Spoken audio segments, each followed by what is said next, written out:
Hey, how are we doing? It's live chat 154 coming to Brooks's coming to coming from Brooks's Bass Corner here in London, here in the UK. Hope you're all safe and well. Hope you're having a good weekend. If you've been out gigging, hope everything went great for you.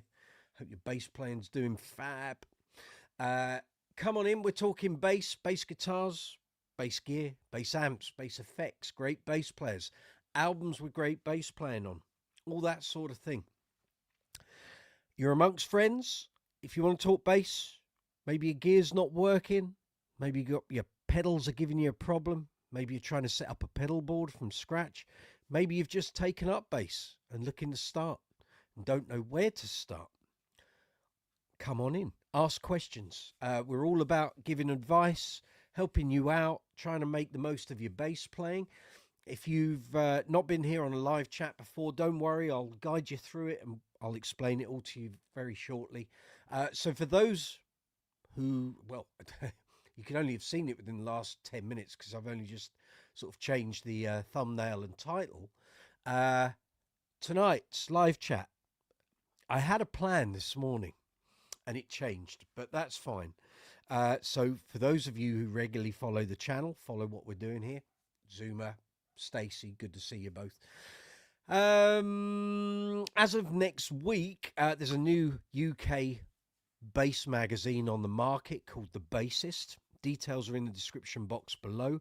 If you want to set up a subscription to the mag, all the details are there. There's actually a personalized link which I will add in here for those of you who, if you wish to take out a subscription to the mag, use this link, please, and it will allow the publisher to see how many subscriptions come through this YouTube channel, and then it will allow them to give me personalized offers for you folks if you take out a subscription, and it will allow them to be able to do all the analytics they need to do at their end.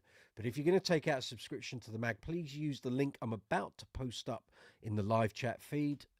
It's there. It's also in the description box below. So as I say, next weekend, this magazine gets launched. If you've already set up a subscription, then thank you very much. You fine people. You should receive your copy of the souvenir collector's sample edition.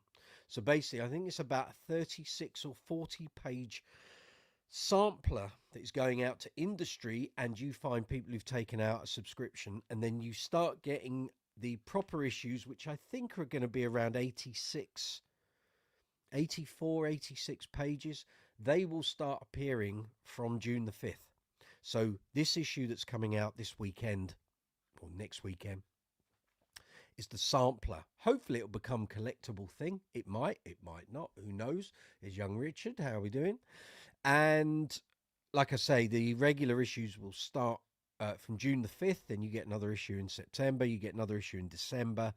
And then I think the next one will be start of March next year. So that will be the anniversary of the subscriptions. So tonight's idea, I was a bit late planning it, but it wouldn't have mattered, was to get Joel, my editor, here on the live chat with us. He's been on the live chats before, of course, and I thought I would allow you fine folks to fire questions at him regarding the mag. We can talk about his writing as well, of course. Having to work with me for 10 years, that's worth a few questions. But he said, no, actually, I'm already out. I'm doing stuff. But I'm more than happy to do something with you in the week. I said, okay, well, do you want to do it as a live chat or a Q&A that we pre-record? And he said, well, I'd rather do it during the daytime. I said, well, problem is bulk of the audience are at work, so they're not going to tune in. Whereas if we do a pre-record, I can launch it and people can watch it whenever they like.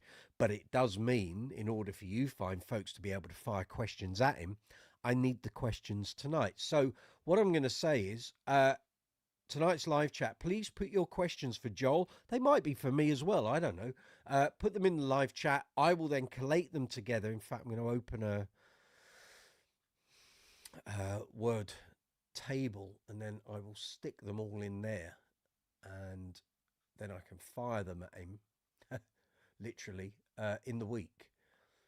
So let's just create that. Let's have, whoa, we just want one column, don't we? And we want lots of rows. So let's go for 30 rows and we'll see how far we get. So I will put those questions to him later this week. I'm going to film it all, edit it up, and then put it up here on the channel. So there we go. There we go. So that's the plan. So hopefully you're seeing the thumbnail, seeing the title of tonight's live chat, and fire away. There's no limit to how many questions you can ask. Just put them in there, and I'll go through them, collate them all, put them to him later in the week, and we'll see. If you're going to the Guitar and Bass show, you will see him there at the show next week. I haven't decided yet if I'm going or not. I'm waiting for some information tomorrow, because he and I are going to have a little conversation tomorrow on the phone, and we'll see exactly what the lie of the land is, whether I need to be there or not, or we'll see. We'll see. But that's a conversation. So he will be there. I may be there. I don't know yet, but we'll see how the week prevails. Right, 50 Thunderer 26. Good to see you there, Richard. We said hello to, like in the jumper. Thank you very much. Stacey saying hello. There we go. Electric Lowen, hello. And I hope you guys have a happy Sunday. News: both your eyes are now cataract free. Fabulous. How's your dad? More importantly, as well as your cataract free news. How's your dad? Rock fan, good to see you. 11 a.m. there in Colorado. We've had, I wouldn't say a warm summer's day. That's a bit too early. But it has been relatively warm and nice today. Apart from rain at the start of the day, since about lunchtime, we've got warm temperatures going up to a balmy 17 or 18 degrees on Wednesday here in London. Yes, can't wait. Can't wait. There's Stacey. Richard took the Stacey there. Right, 50,000. Never seen a left-handed Thunderbird bass and you want one. Have Epiphone ever produced a left-handed Thunderbird? Anyone know? I don't personally know. I'm not a big fan of the Thunderbird shape. Whether it's an Epiphone or a Gibson, never been my thing. I've never quite understood the appeal. I think they play like a boat anchor, but I know that whole swathes of rock players think they're the coolest bass design ever to grace the earth. So I don't know, but I'll put it out there. Anyone know the answer to that? Has Epiphone ever made it a left-handed Thunderbird bass? There's Andy Stratford. Good to see you. Bill Derbyshire. Good to see you too. Sorry you missed that. Don't worry. If people turn up, they turn up. If they don't worry about it. You know where we are. You can always watch the live chats on catch up. It's all good. Stacey, you got a busy, hairy week coming up. I'm sure you have. Electric Lowen, your daddy's doing a little better. Good. He's recovering from his emergency surgery. Excellent. That's what the news I was looking for. Thank you. Good stuff.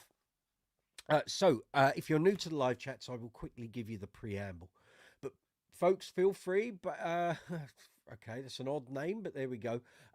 Put your questions in for Joel, my editor at the new Bass Mag. Put your questions in. Maybe you got a question about what the magazine's going to do, how we're going to do it, things we're going to cover, people we might interview, how we go about the reviews. Loads of questions. But feel free to put them in there. And like I say, this week, I think it's probably going to be Thursday, I think we agreed. He and I will do a live chat. That's just us. I'll record it, edit it, put it up for you fine folks to watch. If I go to the bass show, guitar and bass show next week, if I record some footage, I'll stick that in there as well, and you can see kind of what we got up to. But it's all good. So put your questions in there if you'd be so kind. So if you're new to the live chats, come on board. Good to see you. Good to have you on board. This is live chat 154 here on the channel. This is the video window. Directly below, if you're on the mobile app, is the live chat feed. If you're on the desktop or laptop or whatever, it's that way. So at the bottom of that live chat feed, you'll see a box that says chat or comment. Put your cursor insertion point in there, type your question or your comment, press send, it'll appear here, then we can deal with it. That's how that all works. Next to it, you'll see an emoji icon, so feel free to give it an absolute pummeling, please. That helps the video within the YouTube algorithm. Next to that, you can see a rectangle with a dollar symbol. That's called Super Chat. So if you want to help the channel, help me, help the video. Everything we do here on the channel has to be paid for. Comes out of my pocket. We don't get anything for free, sadly. Who knows, that might change one day. How about that? But if you want to help the channel, use the Super Chat facility. Click on it. YouTube will ask you how much you want to donate towards the channel. You put in how much you want to donate, and away you go. And that's how it works. There is a similar feature that exists on every video here on the channel. So if you're watching other material, other videos, underneath the video window, you'll see a row of icons with a thumbs up and a thumbs down. I'll come back to that in a second. You will see a love heart with a dollar symbol in. That's called Super Thanks, which works exactly the same. What's glare? What's that mean? Glare? What are you on about? You'll see a love heart with a dollar symbol in. That's called Super Thanks, which works exactly the same way as Super Chat. It just exists on every single video because we're a monetized channel. Again, if you watch one of the videos, find something that's useful, educational, something you didn't know, and you want to say thank you to me or the channel generally, use the Super Thanks option and you can donate financially to the channel. But like I say, you don't have to. The channel is free to watch. The videos are free to watch at the current time. But if you want to donate something to the channel and keep the videos, keep the channel all moving, that's how you do it. So underneath the video, as I said, there's a row of icons. There's a thumbs up and a thumbs down. Please give the video a thumbs up. It's the most important thing you can do for the video. It costs you nothing. It takes literally a fraction of a second for you to do. It's literally just a click of your mouse or a tap on your phone screen or a tap on an iPad or tablet, whichever you wish to use. Keith Doherty, good to see you. But please give the video a thumbs up. I bang on about it week after week after week. It is the most important thing.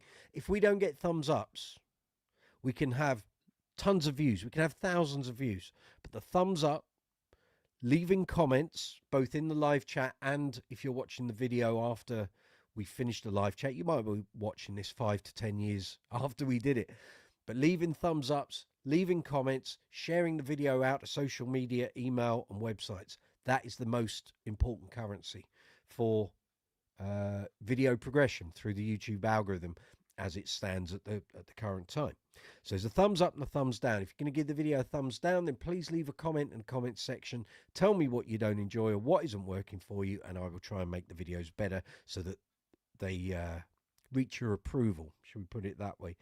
Next to that, you'll see a share arrow. So again, you can share this video out to social media, email and websites. There's then a watch later facility, so you can collate a list of videos that you might want to watch at a later time. That's how that works. Then you'll see the Super Thanks option, which is the love heart with the dollar symbol in. And then I think there's the hype option. I think that is there on that row of icons. So again, if you want to help the videos, there's a hype facility so you can push the video through the algorithm. So that's how that works. After that row of icons, underneath you'll find the description box. In there you'll find timestamps from midday tomorrow. So if you want to jump through the video without having to watch all 2 or 3 hours, hey, yes, wind the tape back, Mike.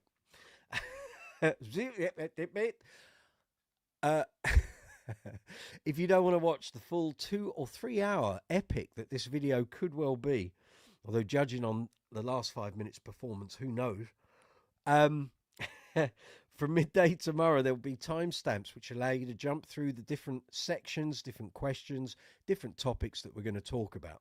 After that, you will find links for Brooks's Bass Corner merch. I'm not sure if there are any deals. Let me just check. I think the last one ran out, but we will check. 2 seconds, folks. Let's just have a look here. Got to scroll down there. There was a deal last week, but I think it may well have expired. Let me just check. Europe. There we go. Promos would be good. There we are.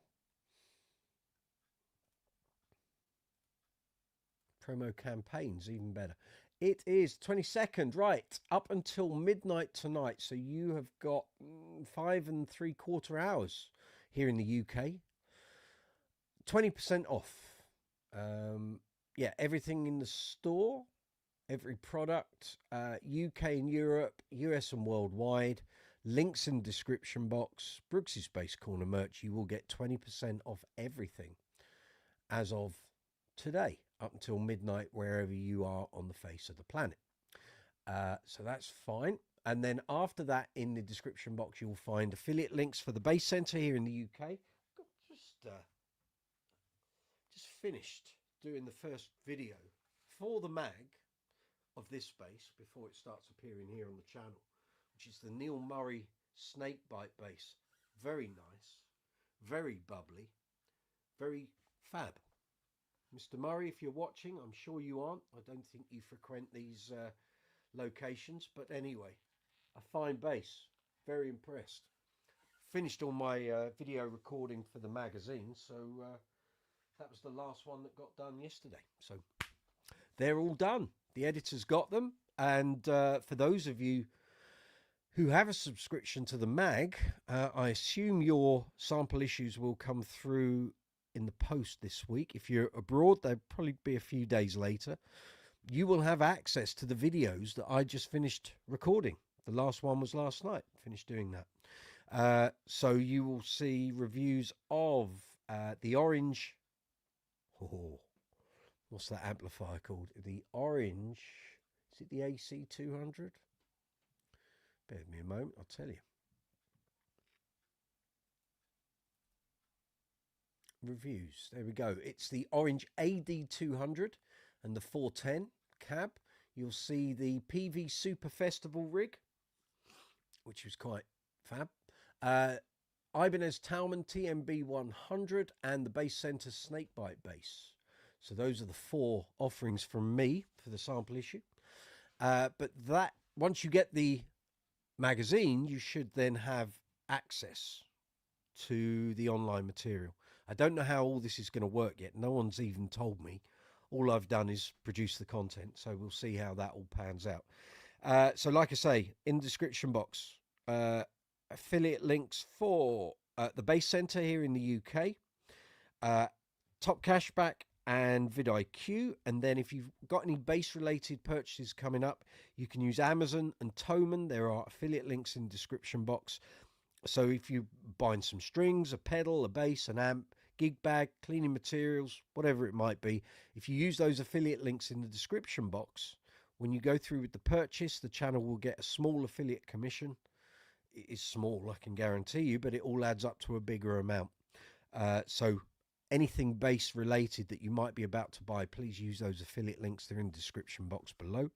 And then after that, you'll find the social media links, and you'll find us on Facebook, Instagram, Be Real, Reddit, Quora, Discord, and TikTok. There we go. All good. Now, so Bastard F6U. Hello. Welcome. It's a funny name. I've got to be careful that I don't use it or say it too much, because I don't want to give the YouTube algorithm a heart attack. Richard, hairy. Predictably, your week ahead will be decidedly unhairy. I get you. Rock fan glare. What you mean on the visuals? It's the lighting. It is what it is. Richard, contrary to the rumours, reports of your demise over the last 3 weeks were somewhat premature. I didn't hear such rumours. I don't know where you've acquired those rumours from. I've not heard such rumours.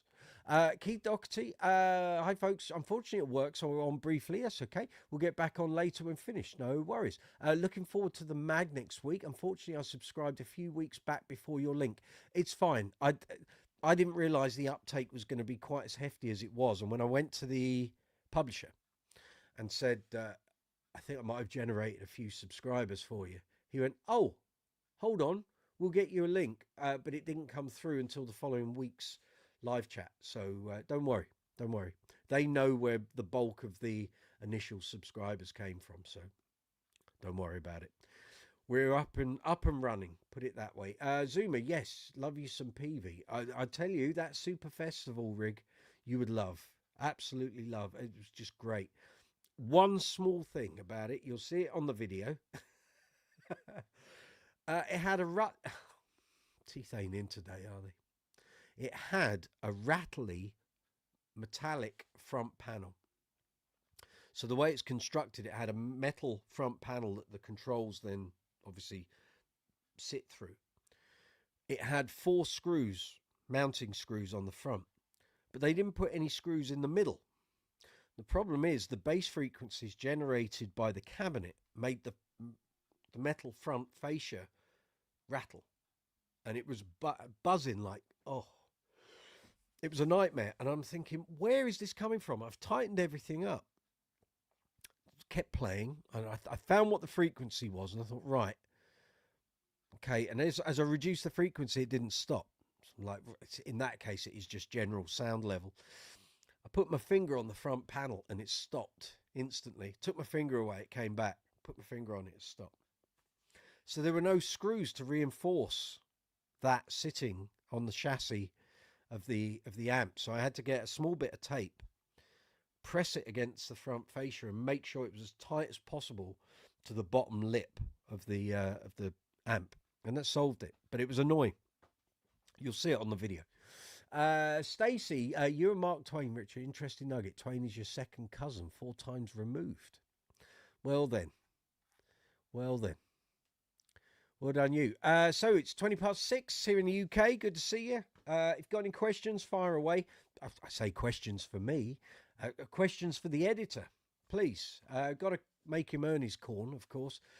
So I was trying to get him on the live chat tonight, and he was already pre-booked. But he said, "Yeah, I'll do a live chat with you or a Q&A during the week." And I said, "That's okay. We'll go with that." So let me have your questions. It might be something to do about the magazine. It might be something about the magazines we used to produce. It might be anything to do with people he's interviewed. Working with me, that's a hard enough thing. The books he's written, the biographies he's written. Let us have them. Let us have the questions. Your poor brain can't work out the lineage, Stacey. I'm related to Lady Mary Fitton, Lady in Waiting to Queen Elizabeth I. Maybe I have half a thimble of royal blood. Well, Stacey's one for working out family trees. So, yeah, she's quite... I think Stacey was a detective in another life. She's sort of quite diligent about this sort of investigationary work, so to speak. Yeah. So there we are. It's 23 minutes past 6. Let's have your bass related questions. Might be gear, might be talking about bass players, albums. Zuma and I are recording next week. That'll have to be... I'll advise you during the week on that, Zuma. If I'm at the Guitar and Bass show, we'll have to do it on Sunday. And actually, we probably have to do it after the live chat, because when we tried to fit in a recording for the first album before the live chat, it was a bit, we were rushed, and you'd only just got up. So if we're going to do it on Sunday, then we'll do it after the live chat. I think that's probably a good idea. But if I'm not going to the show on Saturday, we can do it on Saturday. What was the moment, band, or song that got him into bass? Thank you very much. I will copy that.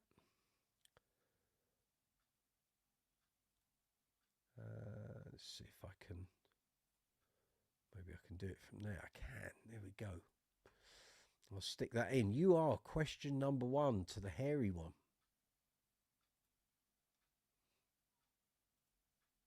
We want that in. There we go. Excellent. Oh, let's number those so we know where we're going. Excellent. Young Zuma, his first question off the rank to Mr. Joel McIver. Yeah, I think I'll be firing these at him on Thursday, so we'll see how we go. But it's exciting. It's exciting. We'll see what happens, you know. Yeah. The first 4 videos took a lot of work, I can assure you. The joy is, knowing that I've done it, and it was a lot of graft, is that I've now got 4 videos for the channel wrapped in cotton wool, ready to go after 2 months after publication. So you'll see those reviews here on the channel at the start of May. And it also means now the demos that I've been promising for weeks will now start going up tomorrow. Hurrah! Stacey, the greatest claim I have is Charlemagne. He holds 40th great grandfather status. Who'd have thunk it? Exactly.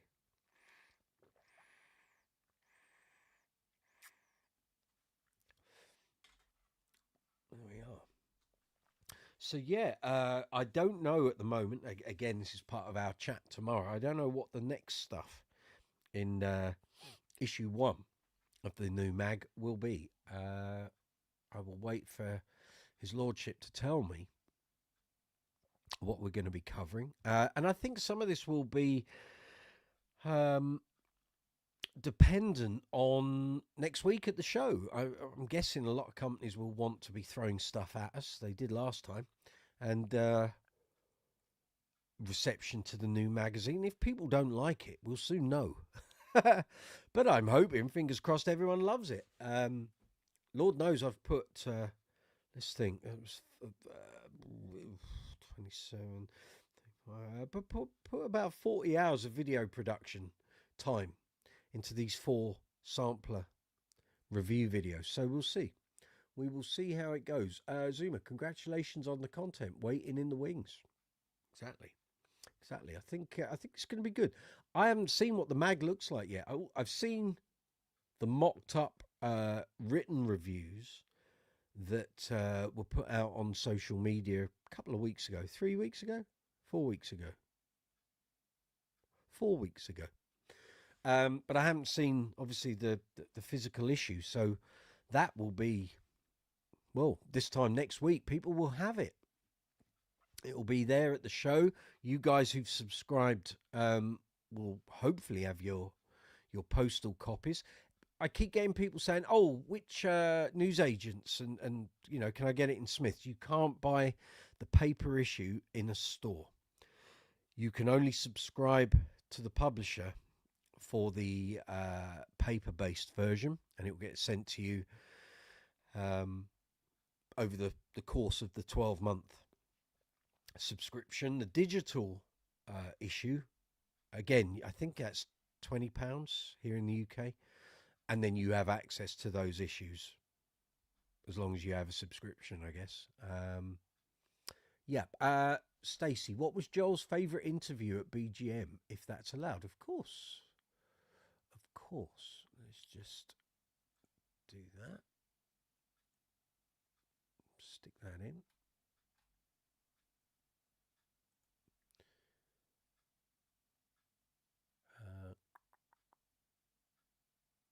Let's have a look. Just got to put that in the table.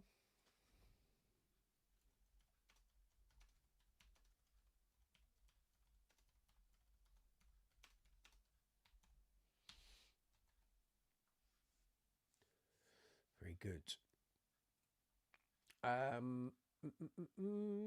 There's Leo. Also have a link to Charlemagne. There we go. There we are. He's in the house. Zuma, even in a city like Los Angeles, there are only a handful of stores where you can actually go and buy a magazine. I know it's getting that way here too. B. Hadmarsh, 815, thank you. For what? I haven't done anything. As far as I'm aware. What are you saying thank you for? We're talking basses, bass guitars, bass playing, great bass players, bass gear. If you want to get involved in the conversation, feel free. Put a comment or question in the bottom of the live chat, press send, and we can all respond to it. You appreciate my signal. Okay. Thank you very much. I appreciate you appreciating my signal. Well done. Very good. Yes, Zuma. Yeah, there's so few places now. To be honest, the old mag used to be in WH Smith's, and in terms of independent news agents, it was up to them whether they would stock it or not. But, you know, branches of WH Smith's here in the UK are dying out. So for whatever reason, the publisher has just said, look, if you want a paper copy, you've got to take a subscription. So there won't be the ad hoc, you might dip in for an issue or two here and there. You either take a subscription or you don't. You love my earrings. I only have the one in. I don't have a pierced ear that side. Just the one. Stacey, the demise of the newsstand newsagent was one of life's great tragedies. It is. It used to be here in the UK. You went in WH Smith's, the magazine section was huge, and actually was probably the busiest part of the store, because you'd have loads and loads of people queuing up, reading the mags before they bought them, if they decided to buy them. You'd get those people who would just sit and read the mag there, read what they wanted to read, and then leave and not buy. But I can tell you the thrill when I first started getting front covers at the mag and walking the Smiths, and there was your front cover, whether it was a review or an interview or a live show that we were doing, like the bass shows, and the thrill was real. It really was. I remember sending Joel a message once when we did, I think that was the 150th issue. Let me get it. Hold on. 2 seconds. It's right there.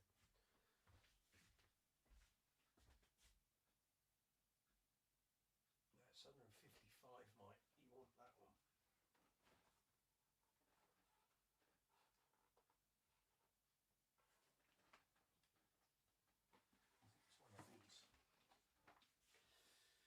It's one of these. There we go. 150th issue. Mr. King, Mr. Hughes, Mr. Turner. I did 2 of those interviews actually in that issue. That was when was that? It says December 2017. I don't think that's right, but I think that came out in sort of the October, but I did the interviews in the July of 2017. Very good it was too. So yeah, you know, it was a thrill. And I remember saying to Joel when I went in WH Smith's and saw that, and I said, I can't tell you what a thrill that is. The fact that we got to 150 issues, and it was annoying that we didn't get to 200, but there we go. Such is life. Yeah, I'm trying to find, there was a thing that we did, just trying to find it, where we got lots of people who had contributed or had been featured in the mag and over the years. Maybe it was an online page. No, it's got to be a page in here. Bear me a moment, folks. And I've got it as a file on my PC as an image.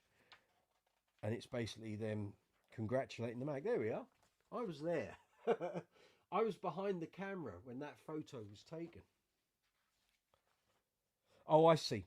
Right. So on these interviews for these 3 bass players, we've got all comments from other bass players along the bottom and tops of the pages. Joel collated those into an image. Maybe that was an online socials thing. And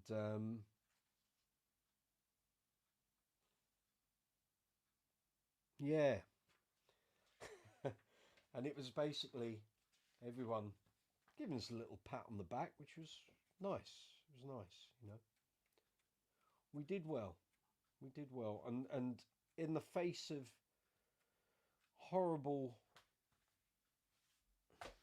cold winds of the publishing industry, we managed to survive. Andy Stratford, thank you very much for that super chat. Well done, sir. Good work. Much appreciated as always. Well done. Let me just get through to there. Are you on? I think you're on there, aren't you? So give me a second. Just send you a little response. There we are. Thank you, sir. Fabulous.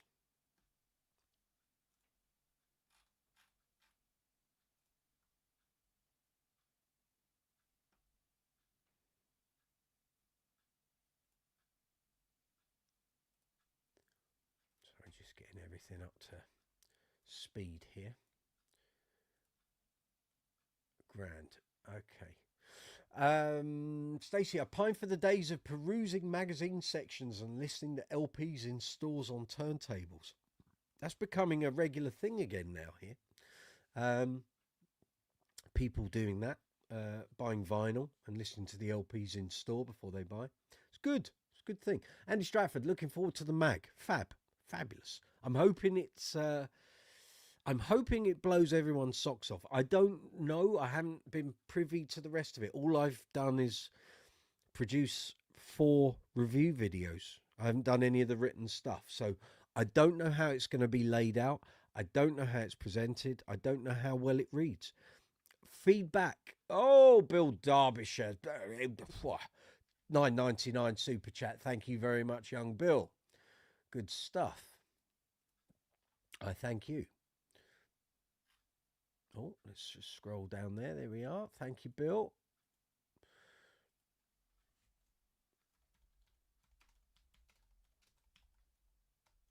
There we go. Good work, folks. Thank you.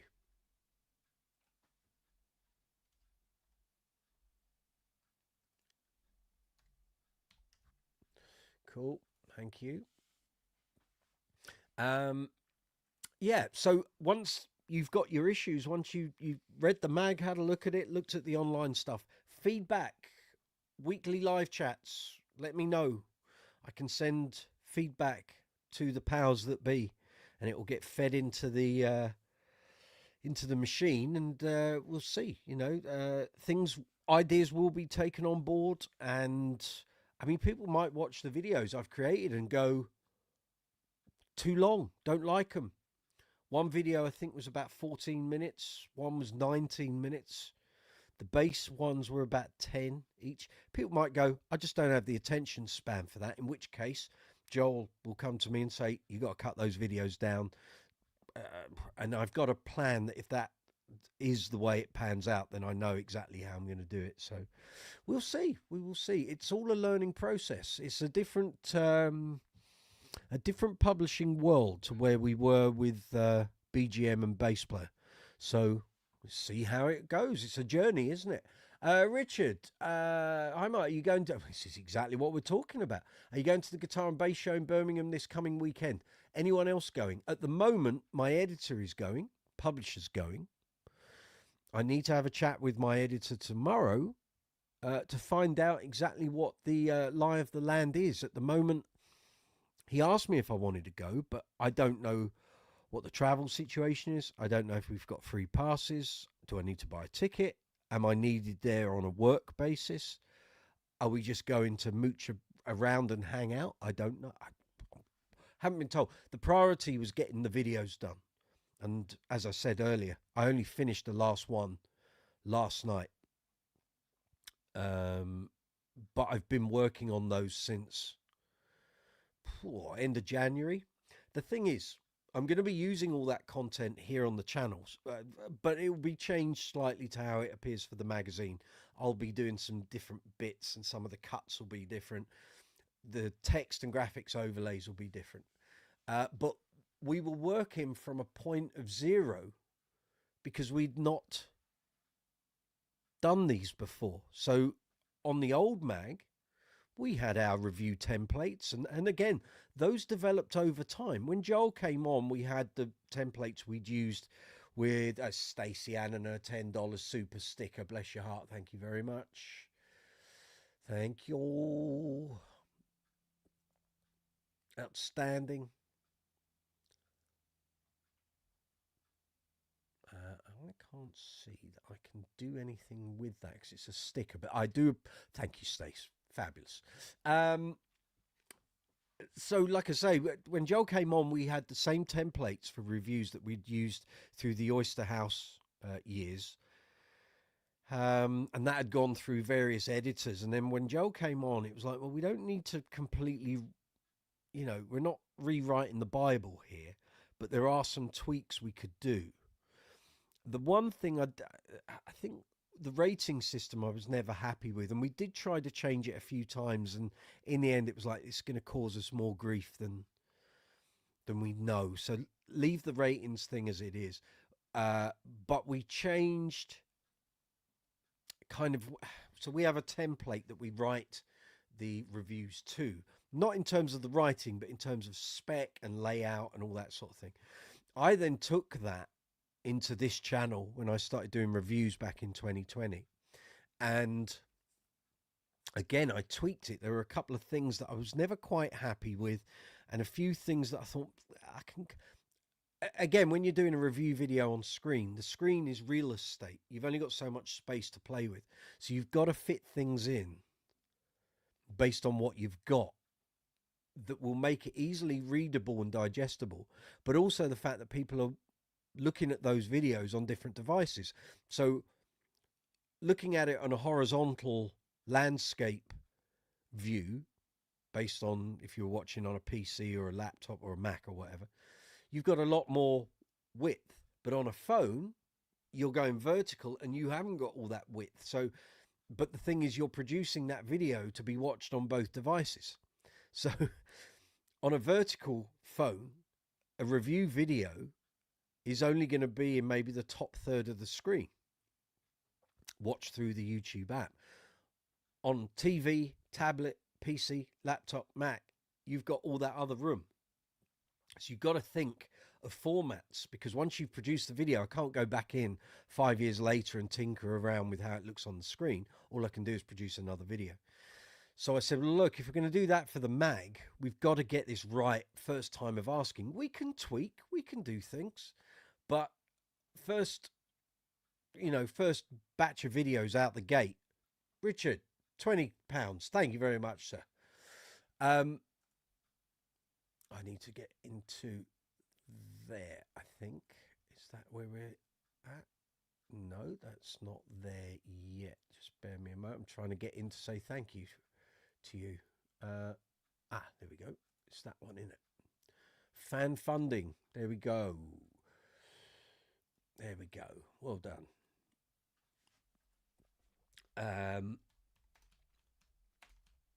So yeah,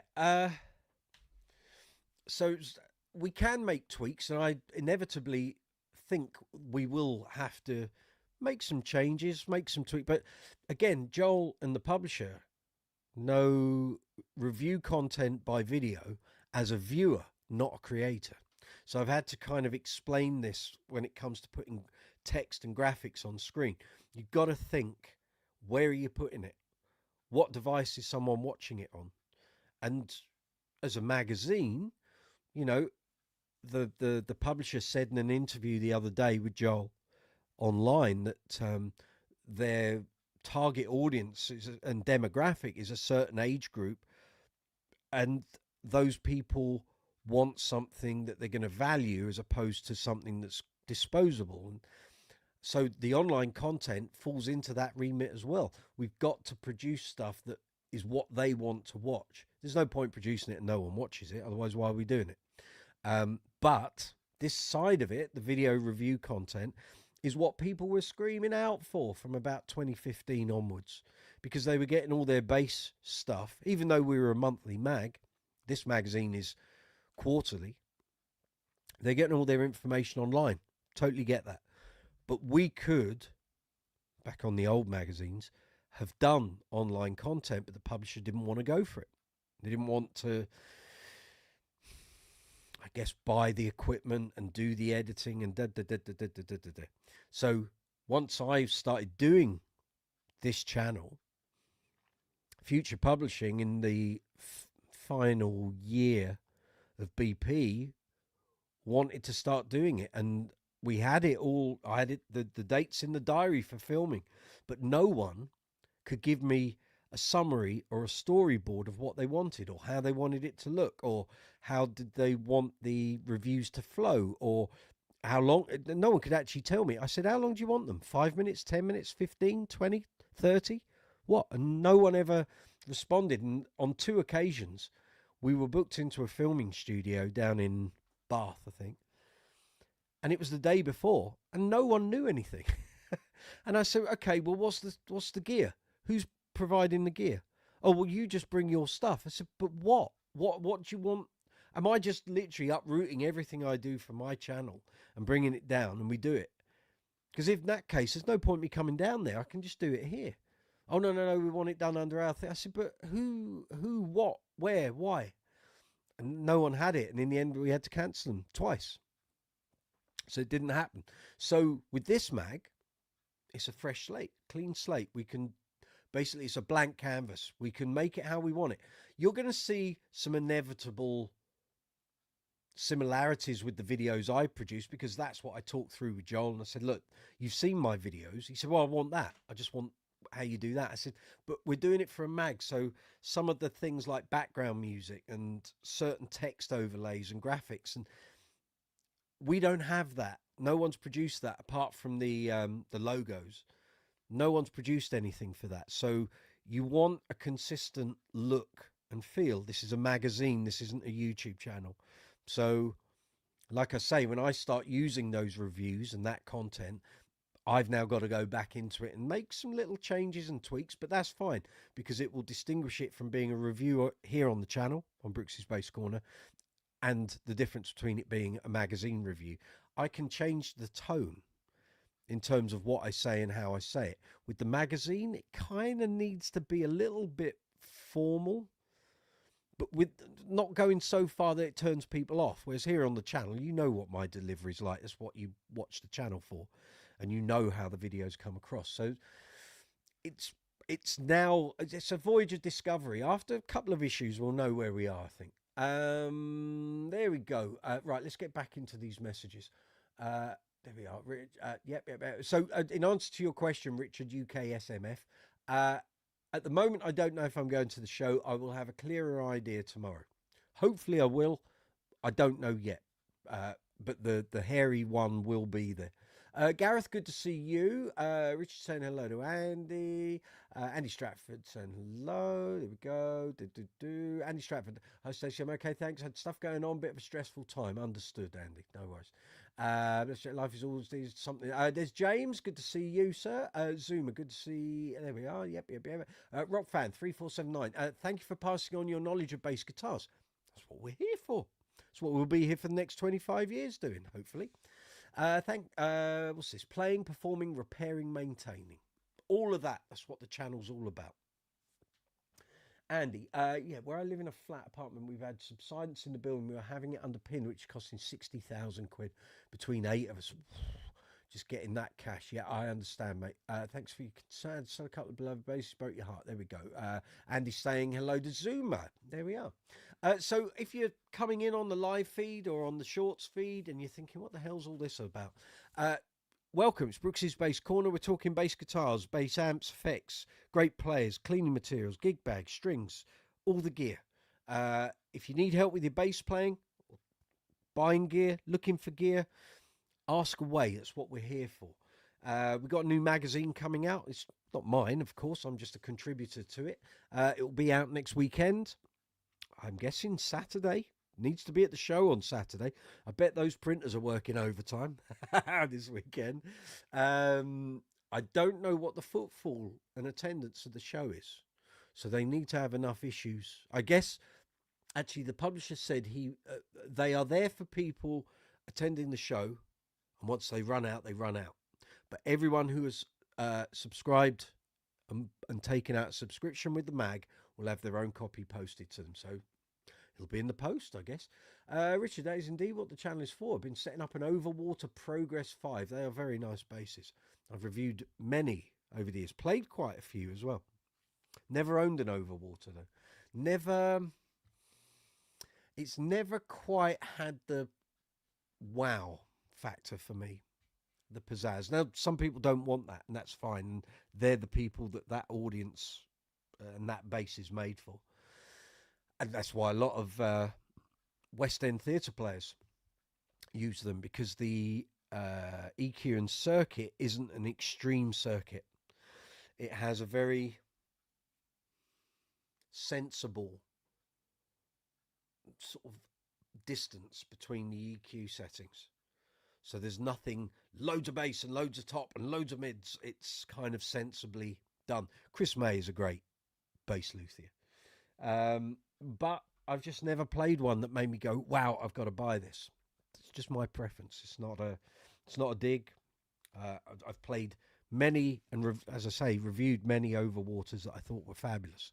But I've just never played one that made me go, actually, do you know what? I really want to buy this. Gareth, it would make more sense to have a YouTube channel for the mag. I have suggested this. And cross-pollinate the videos you're making for the mag across that and all socials. I have suggested this. That will be a topic of conversation if I'm at the show next week and I'm talking to the publisher. I think at the moment their reticence is that it will need... So they've got a guy who's doing all the social stuff. But the problem is if you do that as a YouTube channel, he's going to have a lot of time dealing with that. Obviously, yes, I could do the videos and then they cross-pollinate, but that's not the way they would want it to work. I think the idea is, at the moment, the videos go up on their website. So they're dealing with it in terms of the subscription. Dawson, good to see you. So they are in charge of their side of it. It would be great for me if they did do a YouTube channel, because then I can use the collaboration feature, which has worked well with Zoomer and I on these Duran Duran videos. But I said I'm willing to help them do it. I wouldn't want to run it. I've got enough on my plate running this channel, as well as I've got some other channels on the boil in the melting pot, which aren't base related at all. So there's potential I'm going to have a couple of different channels for different types of content going up, but we'll see. At the moment, it's not baby steps, but we've got to see how this new mag takes off, and there's a lot involved. The joy, if there is one, is that we're not, banging our ends out trying to do a magazine every single month. And again, referring back to the interview Joel and Mark did with Tom Semioli and I can't remember the other guy, David something, that Joel just ended up being so fatigued for 10 years producing 12 or 13 issues of the mag every year. It's a lot on top of all the other stuff he was doing. And as he said to me recently when he was here, how many front page headline can you write and it still be fresh and invigorating and exciting? It just got to the point not that we were repeating ourselves, but there does come that aspect of we've done this before. This is the 5th time we've interviewed this person over 10 years. And through the life of the mag, going back to the start of BGM, it was 2002 and BP finished in 2022. So it's 20 years in terms of a lifespan. Joel started writing for the mag in 2003, I think. My first review featured in start of 2004, though I wrote it at the end of 2003. So, we were there pretty much, along with Stu Clayton, who was there from the start, of course. And Stu's now here in the new mag, part of the deadly trio of theory and technique writers. So, yeah, Richard, agreed. The EQ frequencies are very sensibly chosen. Also, the magnets are graduated across the pickups, same as a Fender V-Mod 2, warmer at the bottom end. Overwaters are great. They really are. But like I say, I've just never encountered one that made me go, I've got to buy that. But there we are. Haven't heard from Chris in a very long time. But then again, we haven't had a magazine for 3 years, so 3.5 years. So I suspect Joel will be hearing from him soon. They might be at the show next week. I expect there will be a lot of manufacturers, distributors and retailers there at the show next week. And again, if Joel and I are both there, there's going to be a lot of people going, can you review this? It'll be the endless question. Can you review this? Can we send you this? And we'll be overwhelmed. But again, we're only an issue every 3 months. It's not every month. How can you cover everything? Which again is where the online part comes in, because 2 of the reviews I've just done the videos for aren't in the mag. They're just online review content. Andy Stratford. I've been revisiting Sting's solo album. Which one? And the bassist on the album was Daryl Jones. Well, that'll be Dream of the Blue Turtles or Bring on the Night. Is it the live one or the studio one? Anyone heard of him? A great player. Andy. Daryl Jones has been the bass player for the Rolling Stones for the last 32 years. The Sting album came out in 85. Before that, he was Miles Davis's bass player. There's an album he's on called Decoy. So check him out on that. But yeah, he took the money gig, didn't he? So when Bill Wyman left the Stones, Daryl Jones came in because I think Daryl Jones played on one of Keith Richards' solo albums. And that's how he got he was the obvious choice. And he's been with them since, 1994. So he did the Voodoo Lounge tour and has been there ever since. So safe hands. He was at the Bass Gallery back in the autumn. But Dream of the Blue Turtles is fabulous. And I suggest you check out Mr. Stratford. If you do like that, check out the live album, Bring on the Night. It's a double album, but there's also a video. And in fact, let me find that, because if you've not seen it, there was a VHS for it, which detailed the recording and the tour or some shows. Let me just find that for you. And I know it's on YouTube because I was watching it about a year ago.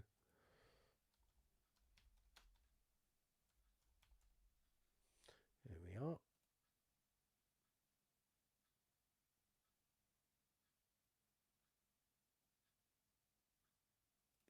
That's saying bonus content. Bear me a minute.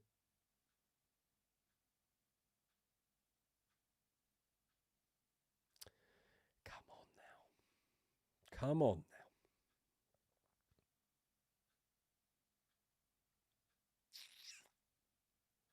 That's a hell of a long advert.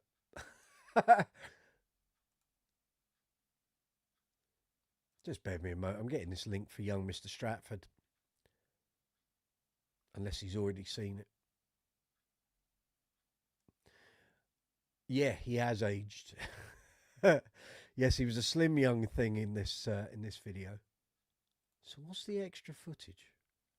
I'll have to. I didn't. Oh, that'll be extra songs possibly. It's the single videos. That's what that is. Right, hold on. Drummers Omar Hakim, of course.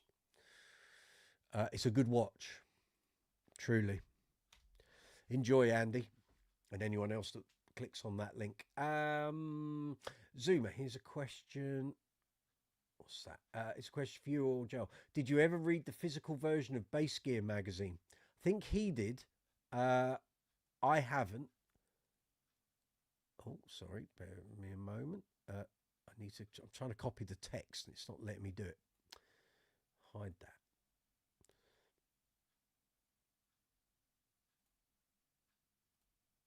Okay, right. Let me get that. Did you ever read the physical version of Bass Gear?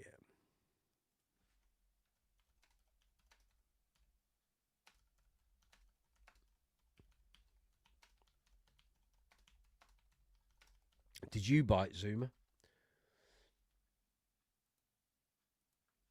I think I checked out a couple of the online issues. That was some time ago. Richard, £10 super chat. Thank you very much, sir. Good work. I'll keep up the good work. You keep the good work up. Well done, sir.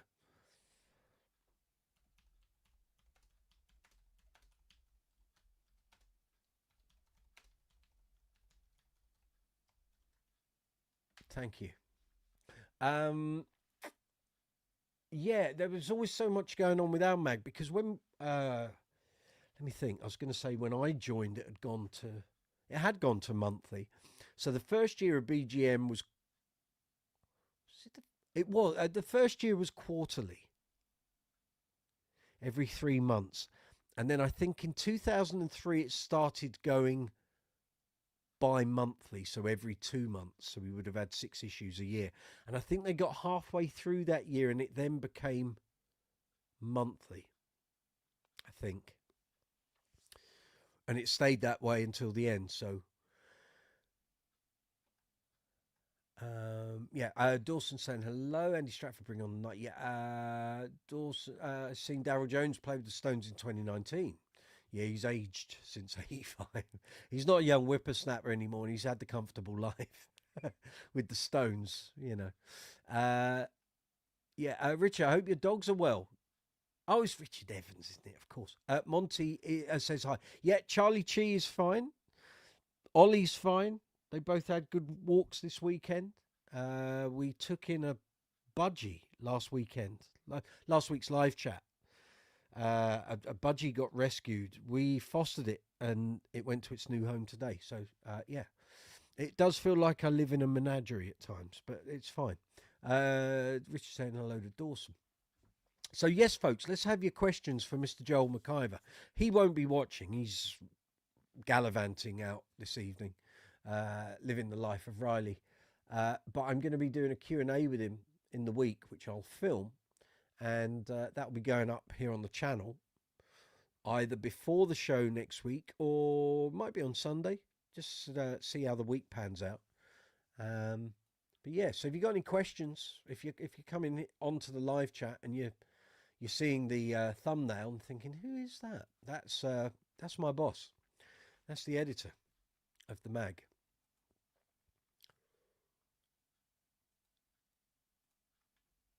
So yeah. I see there's a community tab message.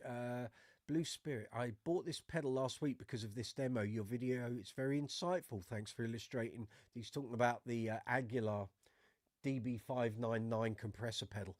Your video is very insightful. Thanks for illustrating for us fellow bass players. That's what the channel's all about. Look, my friend. I'll go in and respond to that after the live chat's finished. You may be watching the Blue Spirit 91. If you are, those videos are the lifeblood of the channel. That's what the reviews are all about. So just passing on my findings to you fine people.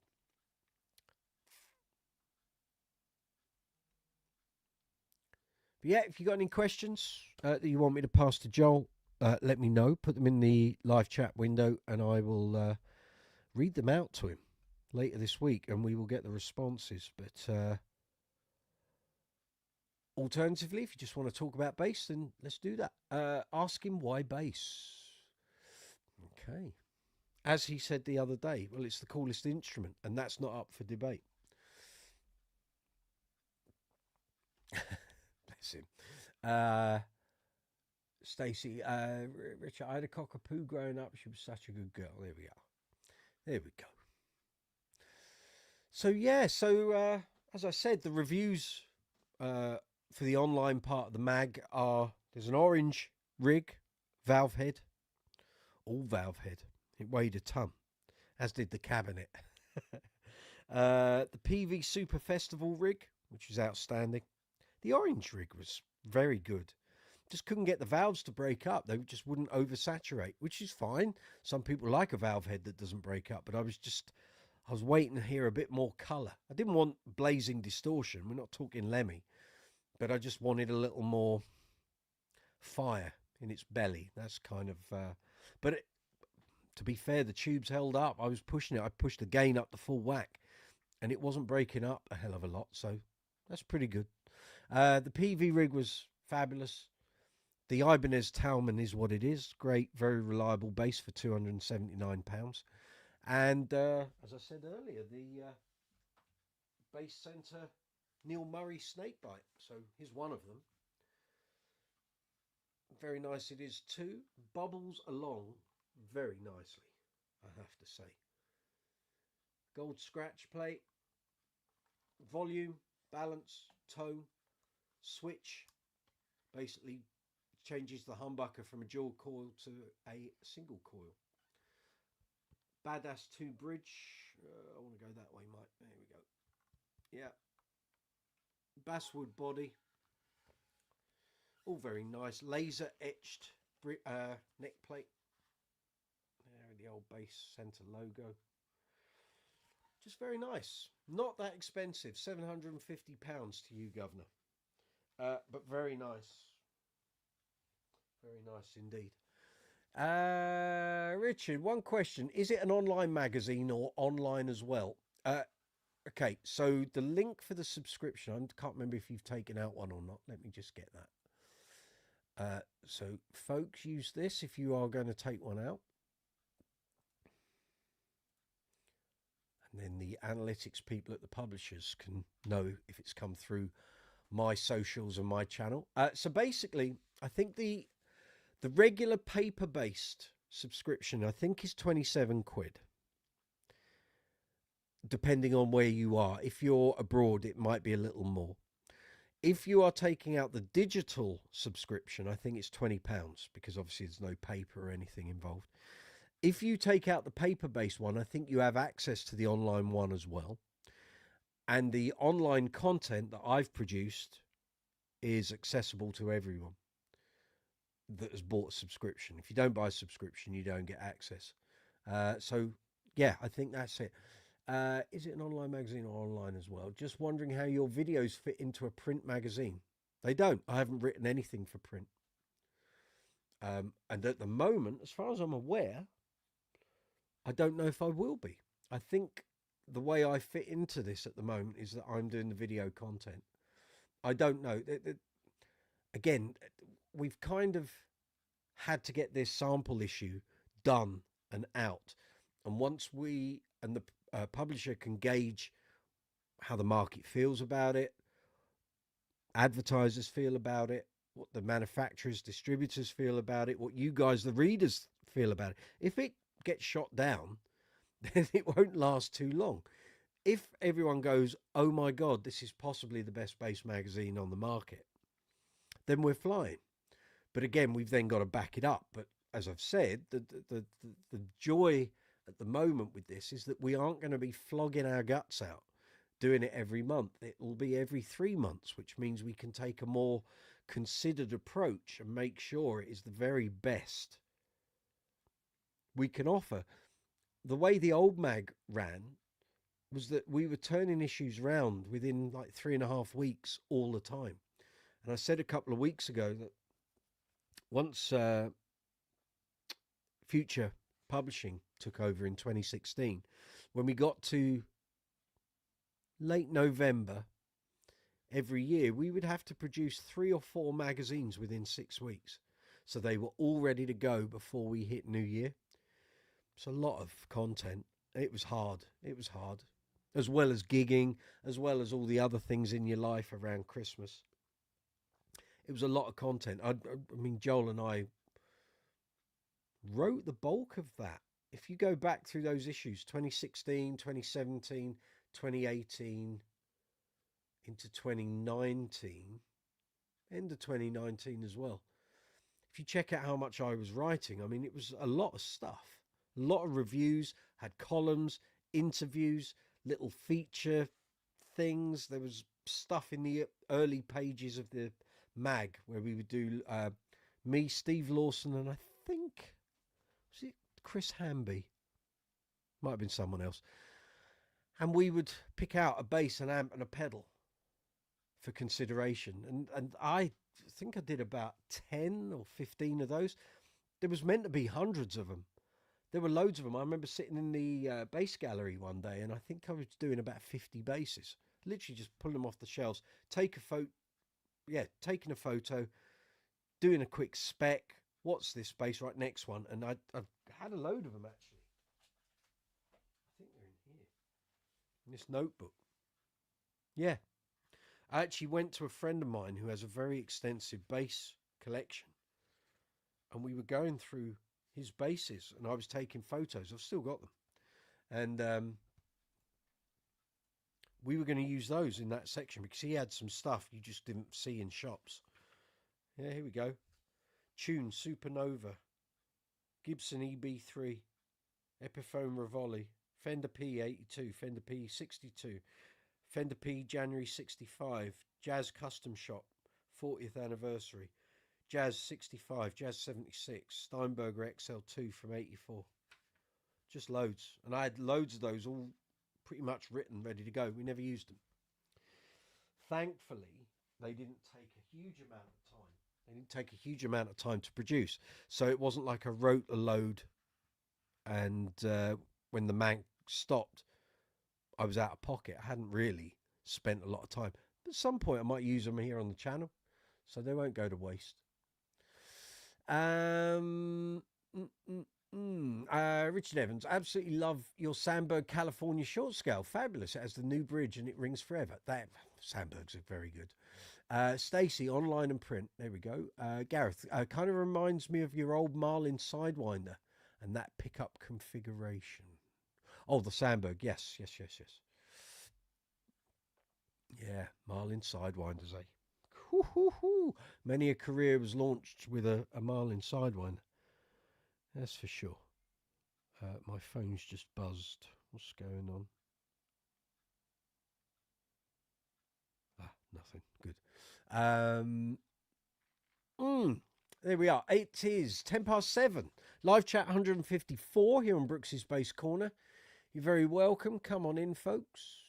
You're amongst friends. We're talking bass guitars, bass gear, bass players, albums with great bass playing on. But I'm asking for your questions to fire at my editor later this week. We're going to do a Q&A about the new mag and bass playing generally. And if you've got any questions you want to ask Joel, I'm sure he will come on here at some point live and get involved in the live chat. The publisher has said he's very open to the idea of doing a regular podcast. So again, we will see, because these things take time, money and effort, and someone to collate it and run it, and they can take over your life. So it's whether someone at the publishers is willing to do that, or maybe they will say it's something between me and Joel or someone else to have a look at. We'll see.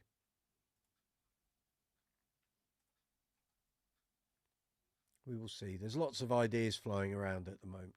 There's lots of things we could do, but it's not a bottomless pit of finances. So, I mean, Joel and I keep saying we're going to have a sit-down coffee and sort of have a brainstorming session. We haven't done it yet.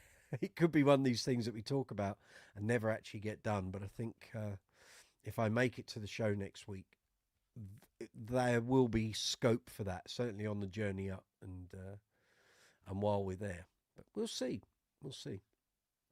Again, with a magazine that's quarterly, we've only got 84, 86 pages. I don't know, again, what the layout is. I don't know how much space is going to interviews, and you got to kind of juggle it all. It's interviews, it's reviews, it's theory, it's tech, it's features. There's lots of possibilities. You can't cram everything into each magazine. It's too. Again, if it's quarterly, we can't. We're trying to cover 3 months worth of the bass world each issue. Teeth ain't in, are they? Each issue. Thank you. But we will try our very best.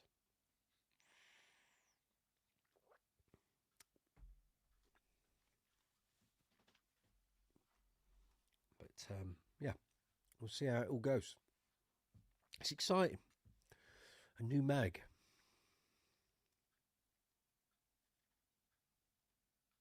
We will see.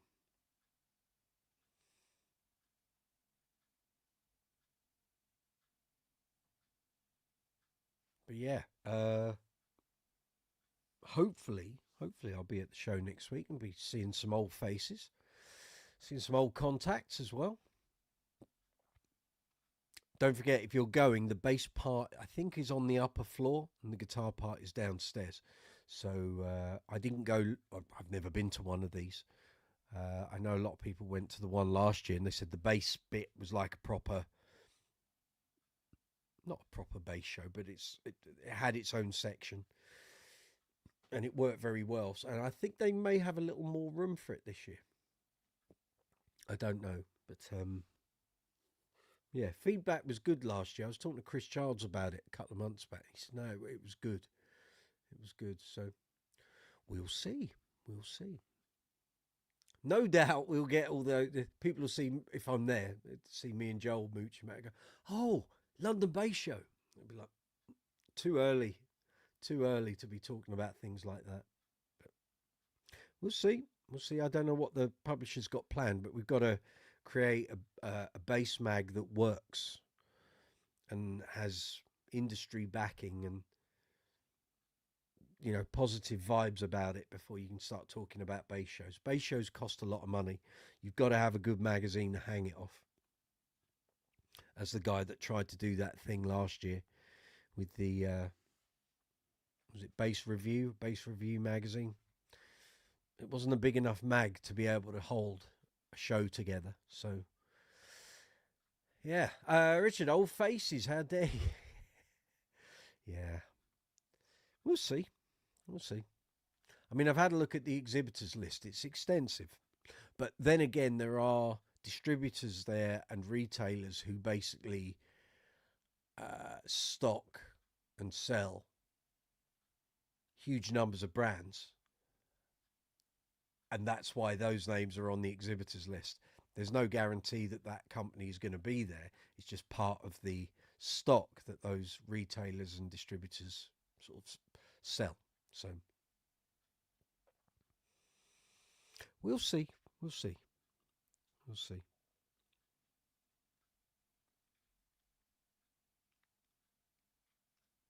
It's been busy. It's been busy getting these videos out. I can't tell you, you know, when I do a video, I'm not doing it as a bit of a laugh. And, you know, I put a lot of work into it. And I did one on Thursday, Friday. And I was going to try and do the second one. Or actually, it was going to be the fourth one, the last one of the batch, the same day. And mentally, I just couldn't do it. I thought, I can't be looking at a screen. I've already been doing it for 8 hours today. And you're doing all the cuts and you're trying to get fairly precisely. I thought, no, I can't do it. So I just used the time to record more demo. And then I was able to fly through. Well, I say fly through. It was still a good 7 hours yesterday. So it's work, I tell you. But, you know, I try to do the best review videos that make sense. In my head, they make sense. So when you see those demo section, there's lots of them. Sorry. You see those demo section, there's lots of little snippets. I'm trying to convey all the different tones, or as many as I can, as it makes sense to do so. So you can hear them. I was thinking this morning, if I have to cut those videos down, then it's probably going to be maybe no more than 6 bits instead of, well, in fact, the one I did yesterday, there were 15 fingerstyle demo sections, 15 slap, 15 picking. So it's 45, and you've got to go through the video and find the best examples out of what you've played and cut them and get rid of the rubbish and then pull the video back. And yeah, it takes time. It takes time. It took me 2.5 hours yesterday to do all those clips. And then that's before you start editing and putting it all together and getting the text right. And it's a lot. It's a lot. So when I do those for my own videos here on the channel, there's a lot of effort goes into those videos. And that's before title generation, thumbnail generation, keyword research. Yeah. That's why I know I get people say, you haven't done many videos for a while. And it's like, if you knew the time, if I was just filming and putting it straight up, and I could do that. And we had this discussion on live chats a couple of months back. There are YouTubers who do that. They just film and put it up. No editing, warts and all. They do quite well. But in terms of bass, I don't think that works. Certainly if you're doing a review or a demo, it might. I'd rather do it a bit more polished so it actually makes some sense. There's actually some flow to what I'm trying to convey. And certainly, if you look back at the early reviews that I did in the early days of the channel and compare them with now, I would hope they've improved and they're a better watch. But there's always room for improvement. Always try and make your next video 1% better than the last one. That's what they say.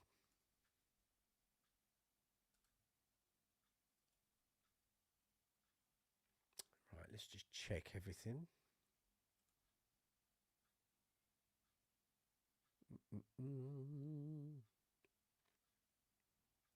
No, that's not there.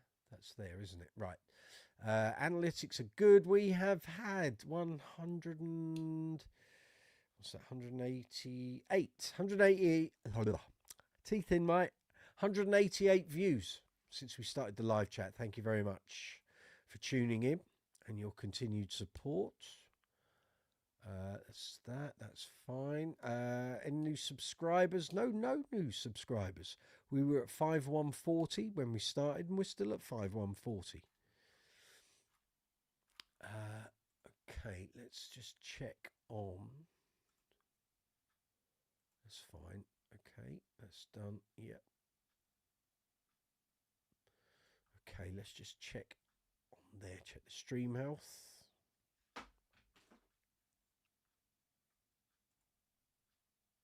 And stream health is excellent. Good. Good. It's 20 past 7 here in London. Come on in. We're talking basses, bass guitars. Great bass players. Albums with great bass playing on. If you want to talk about anything to do with bass, put your questions and comments in the live chat window at the bottom and press send, and we will get your comments here on screen and we'll try and help you.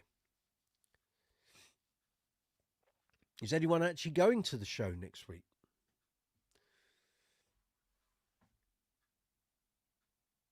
Anyone got their tickets in advance? I can get a link actually. Let's have a look.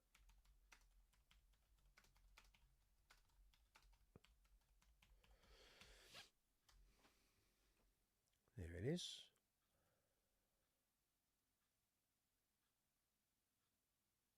Good Lord, that's a hell of a URL. Let's try that one. That's better.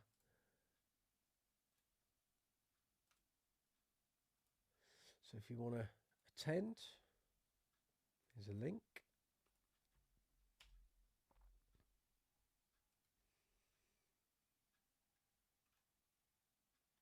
Please note, advance tickets go off sale on Thursday at 4 p.m. They will then be available on the door. Okay. I don't know how much tickets are. Bear with me a moment. Tickets are from £11.29. What do you mean from? Oh, okay. Adult admission is £17.70. And kids are £11.29. Or you can have a full weekend, £16.63 for kids, £27.33 for adults.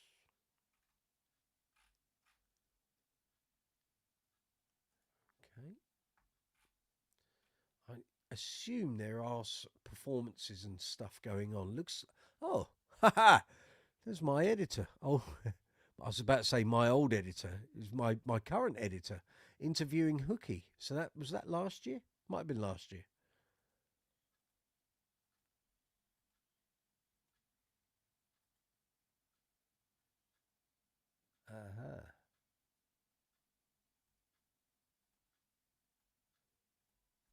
Okay.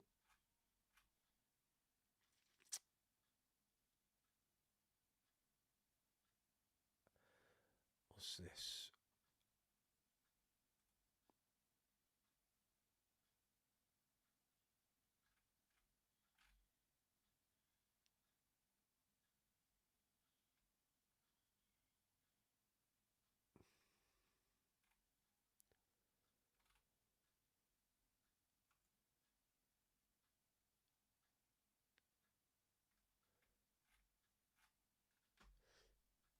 good.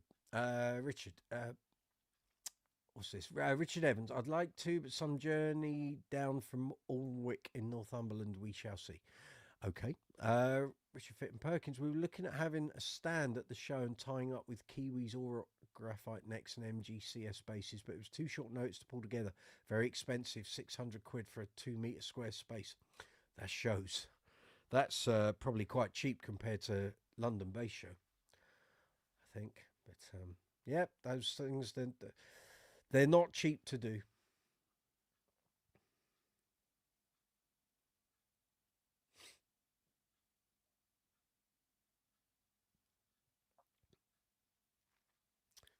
They do cost.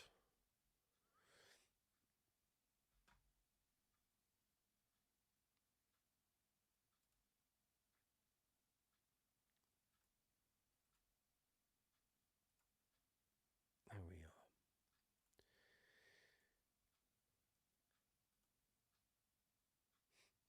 we are. Hey, beat after beat, good to see you. Stacey, the actual show planning would blow my mind. Yeah, the old London Bass shows were hellish on that front. The year when we had loads of snow and it all went, well, the show still happened and we sort of got through it and did it. But the amount of distributors who were a day late setting their stands up on the Saturday when they were supposed to have had their stuff set up on the Friday, they couldn't get to the show on Friday because the snow was bad where they were, and they sort of came trundling in on the Saturday. I remember it. A lot of damp, wet people swearing a lot. Yeah, Richard, are you going to be doing interviews as well? I have got no idea. I don't know at the moment. Do not know. I don't know. I think, as I said, all I've been told really was get the sample issue done and then we'll take everything from there. So at the moment, I've got no clue. Until the hairy one says, I need you to do X, Y, and Z, I just don't know. I don't know. So we will see. We will see. I think at the moment, the plan is that he wants to do a lot of the writing himself, which is fine. And again, because it's a 3 monthly magazine, there's time. You're not going to burn yourself out trying to come up with 86 pages or whatever it's going to be every month. I just don't know. I don't know. I mean, I'm prepared. I'm prepared that if these video reviews don't go down well and people go, oh, actually, no, it's a waste of time, not interested. I don't know if they'll carry on with them or not. I don't know if I'll be doing anything if they're not doing those. I don't know. I don't know. We'll see. We'll see. Again, sample issue is everything. So once it's out next week and through March and April, everything's looking grand, then yeah, I don't see any reason why it wouldn't be.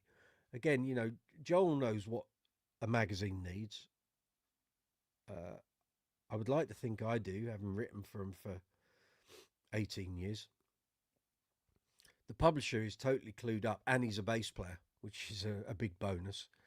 And yeah, I don't think they'd be trying to do it if they weren't sort of focused on making it the very best thing it can be. So we will see. We will see. Again, if people don't subscribe to it and it doesn't get enough of an audience, then that will dictate how long it survives. If you can't produce a magazine if people aren't buying it. In fact, funnily, on the interview they did, Joel and Mark, the guy or one of the guys was asking, you know, why did BP stop? And it was like, well, it was just economics. It was the cost of paper had gone up like 5 times what it was before COVID. And this was not long after, you've got to remember, it was 2022. So the Ukraine-Russia war had started. Petrol prices had gone through the roof. Remember, we were paying nearly £2 a litre. So all those magazines that are paper-based have to be distributed and driven to you know, companies, WH Smiths, news agents, what have you. That was ratcheting up costs, but the price of paper was the killer. 5 times. 5 times what it was before COVID. And no magazine could sustain that. And actually, Future have culled lots of their magazines since then. So, on this basis, it's all being dealt with by the subscriptions house. And, someone pays for their subscription, you're on the database, the magazines are created, printed, subscription house deals with the mailing out, bang, that's it, done. So hopefully we've bypassed that. The cost of paper, I'm guessing, has come down to make it feasible. We'll just have to see.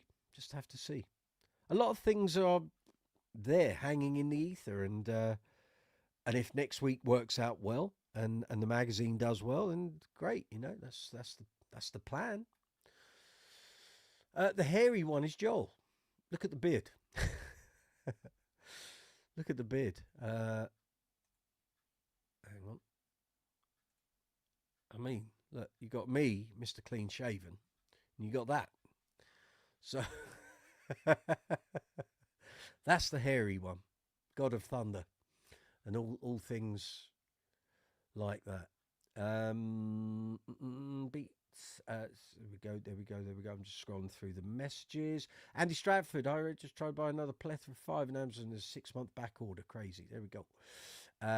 Certainly all changed since Behringer bought them out. Mine is just a little one, but it was the last one Andertons had at the time, and that was last summer. Anyone know if Hiscock's hard cases have been taken over? Yes, they went to Poland. A Polish company bought them out and is carrying them on. So you're working for Brian Blessed. That's correct. Brian Blessed's son, of course. You still have a fibre user to show on another one for your studio. Okay. Beat after beat, looks like a lumberjack. I don't know when he last did any hard labour. Put it that way. He makes his living writing and interviewing and writing books and all that sort of thing. Michael Anthony, here he is, the good-looking member of the live chat. Hey, Brooksy, curious, are you going to ship boxes of the magazine to the States? No. You've got to take out a subscription. That's how that works. And people who've subscribed, as you have, and Stacey and Zoomer, no, your magazines will be sent out by the subscriptions house. Or transmit it by internet to a printer distributor in the States. No, I think it's... I don't know how this publisher works. I've never worked for them before. So basically, as I say, everything goes into the database at the subscriptions house. Open your mouth, man. Stop mumbling. And the database will produce a list of people whose subscriptions are paid up. The stickers get printed and they go on the mag and they get shipped, and that's what it will be. I'm guessing people overseas, you'll probably get your magazine maybe within 5 days of it coming out here.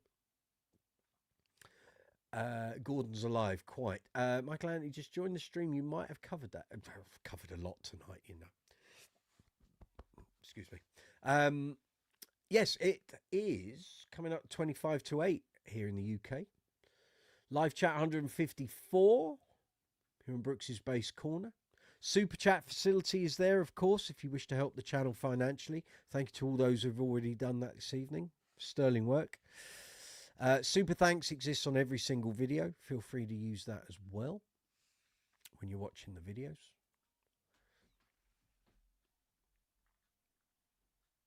But what we're doing, Mike, if you've got any questions for Joel, my editor, we're going to be doing a Q&A later this week, which I'm going to film and then put up here on the channel. If you've got any questions regarding the new mag or Joel and his writing in the years gone by, feel free to put your question here in the live chat and I will collate them and put them to him later this week.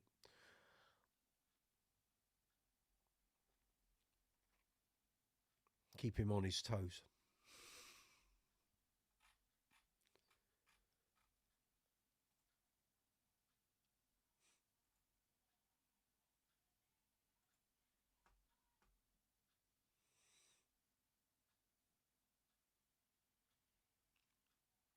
So now that the mag reviews are done, the demos can start firing out this week. Actually, tomorrow. So the what's in there? What is in there? Betsy. That's what's in there. So the Alembic Persuader will be first up. Oh, stay there. Don't start falling away. Yeah, so this one will be up first. That fella. That beauty. That'll be up first. And then this will be up second. Later in the week. Very nice indeed. And the G&L LB100 will be up, and T-Bass and I'll just work my way through them. And then hopefully I'll be getting into the couple of new series that I've had planned for ages. And finally at a point where now the mag stuff is done for this sample issue, I can get stuck into recording these series, get them out. So there's a series for beginners coming your way, and some of it on there might work for people who've been playing a while. You never know. And there is also another series of, I'm trying to think, there were two. Don't worry what the second one is. The first one's got to get out first, so I will remind you once they're up and running. Beat after beat, you're up to 342 short videos. Well done, sir. Good work. Zuma, the Sadowski Metro Express Ultra Vintage P-Bass is out, both in 4 and 5. Price seems quite reasonable. What's the price? Under $1,000? I'll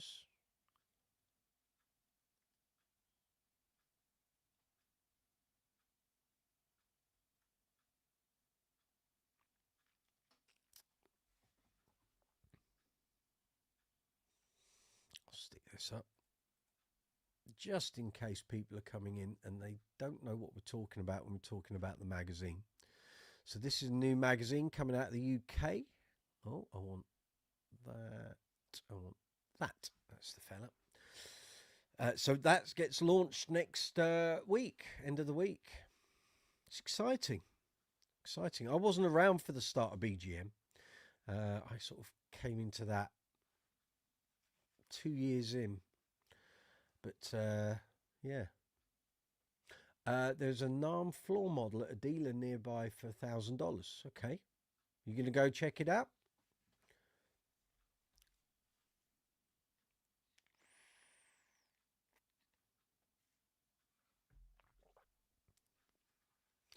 You like that cover, Stacey? It's good, isn't it? It's just, it, as I said, it hit the nail on the head. First issue, black background, white writing, sort of a wine red colour. Lovely. That works. You'd have to be pretty drunk to buy another bass. I must be absolutely leathered then. Yeah. Not that there's anything pending here. I have to say, everything's kind of all right on that front at the moment. There's a few basses, as you know, that I've bought for review purposes and for the channel.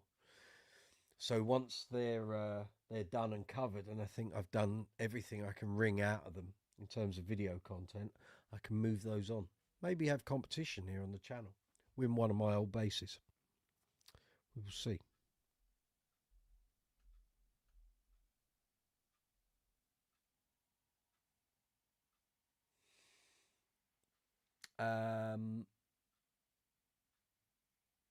Stacey, it draws you in for a closer look, and that's the goal.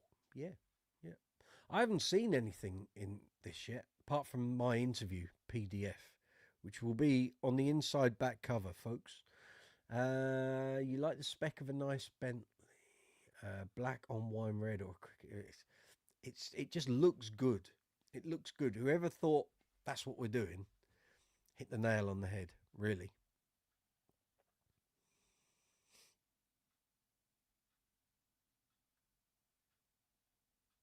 But, you know, the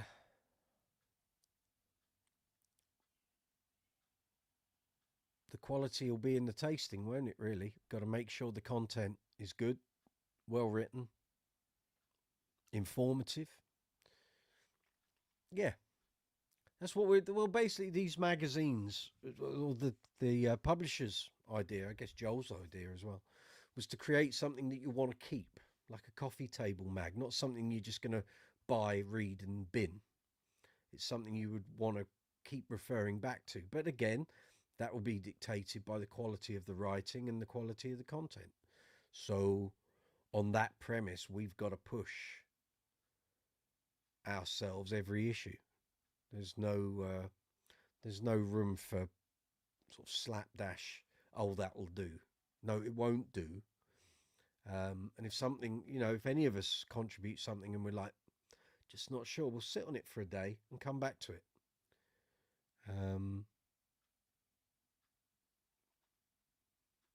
Yeah, we'll see. We'll see. It's all conjecture at the moment. We can't know anything until it's out there and we get some feedback. So, I mean, Lord knows if people aren't happy with it, we'll hear about it fairly quick, I'd imagine.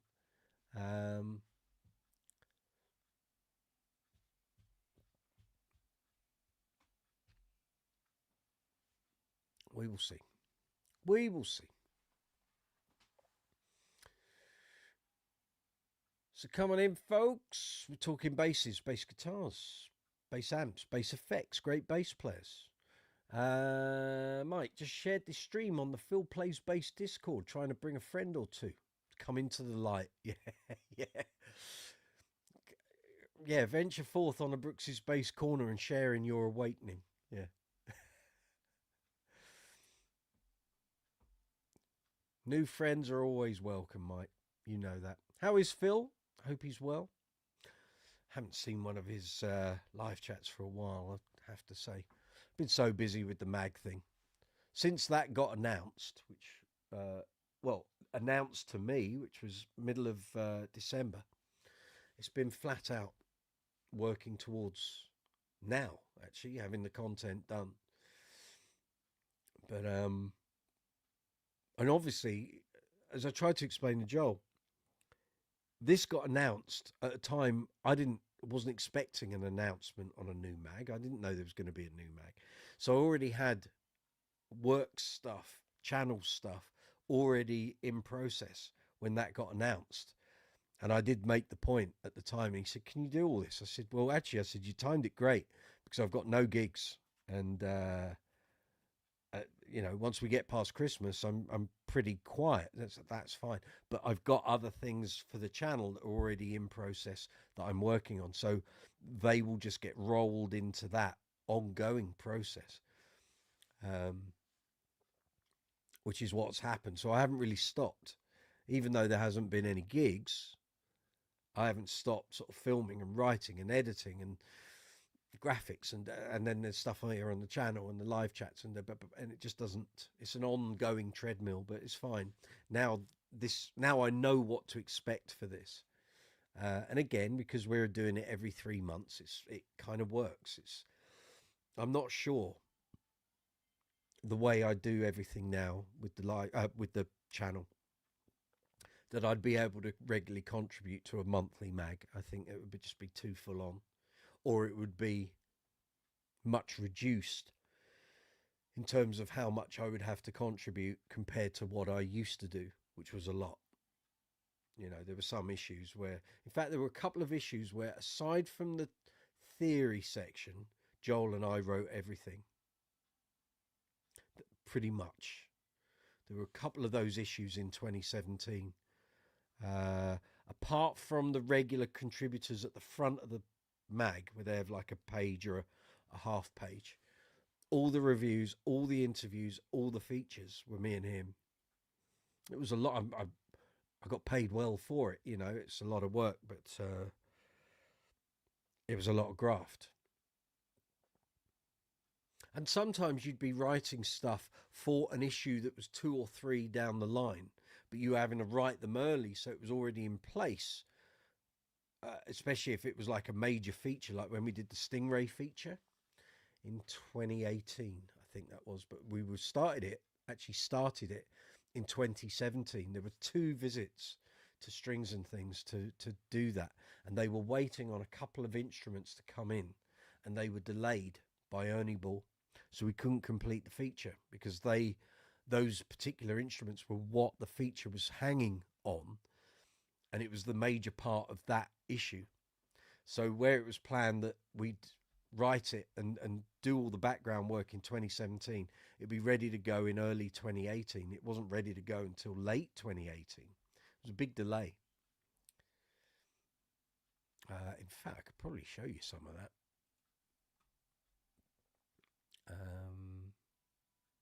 Bear with me a moment, folks.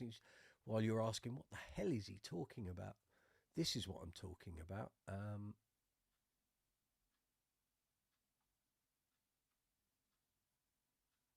Just got to find it. Here we go. I think I might have posted some of this up before. Can I do more than one? No, I can only do them one at a time. So we did this.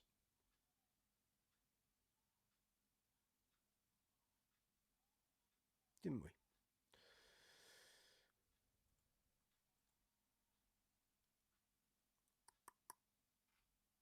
There we go. That one.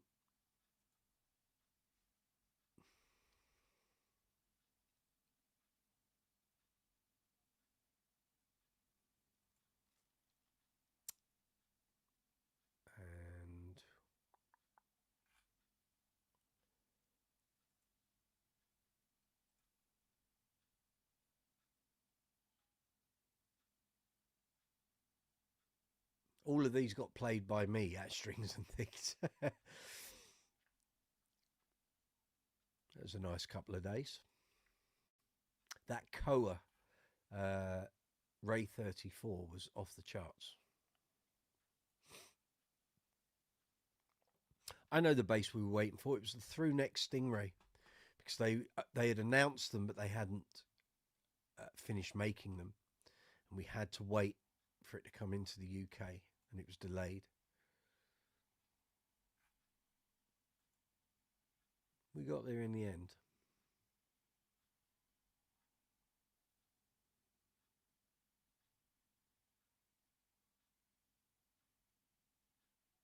So yeah.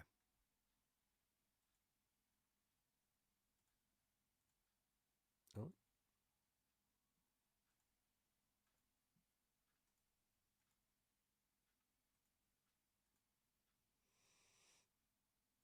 There we are.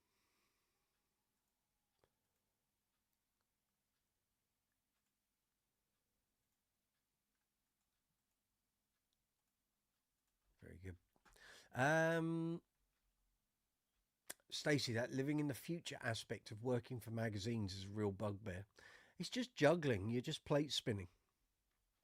And as long this is one of the things Joel is always good at, is sort of, he's able to see the bigger picture, and we can see all the issues sort of coming up, and just kind of working out what have you got to prioritize, what needs doing first. Logistics. God, we sorted so much out logistically last time round, and that was part of what the bass shows were, the London bass shows, and it took me a couple of years to work out that actually, because the way the shows eventually went for me was that I would use the shows to basically line up a lot of the content I would write and contribute for the next 12 months until we got to the next show. So all the interviews, while you've got the bass celebs there, interview. You've got the interviews then. You haven't got to then do a phone interview or an online interview.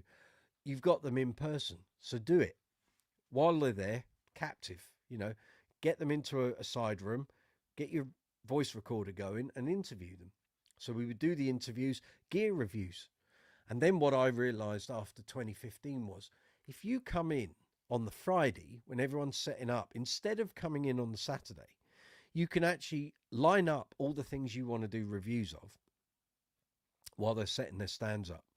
If you get the photographer in on the Friday, which we never did, they would appear on the Saturday. But if you knew in advance what you needed, as soon as you arrived on Saturday morning, You could go round, grab all the instruments and pedals and amps that you needed photographs of, get the photographer to do it, and they're done.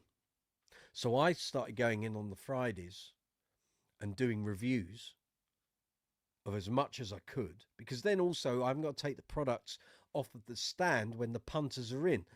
The distributors, manufacturers and retailers want their product on their stand. That's the whole point.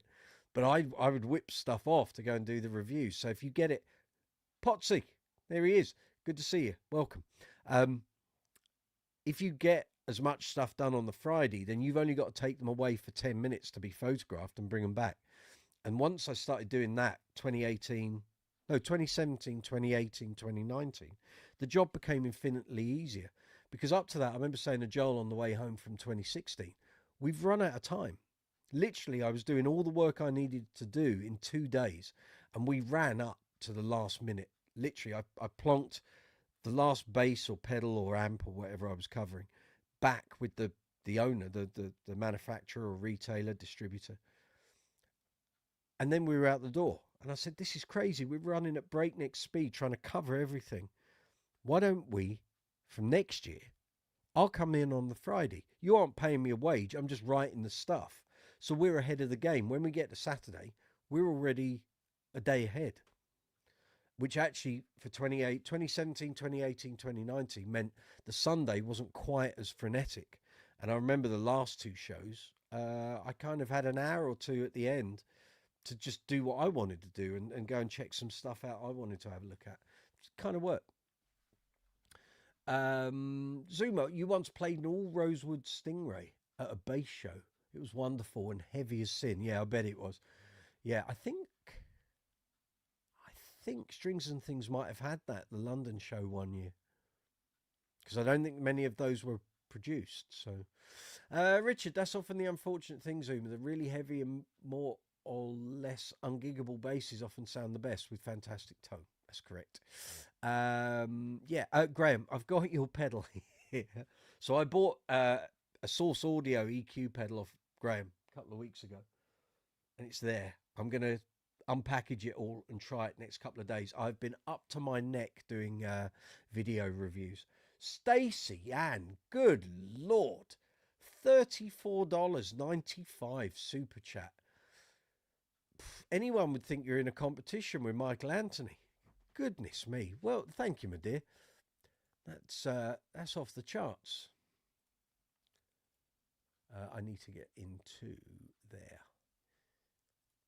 Bear me a second so I can respond to that. Don't forget to give the video a thumbs up, please, folks. If you'd be so kind, give the live chat a thumbs up. It'd be quite fabulous.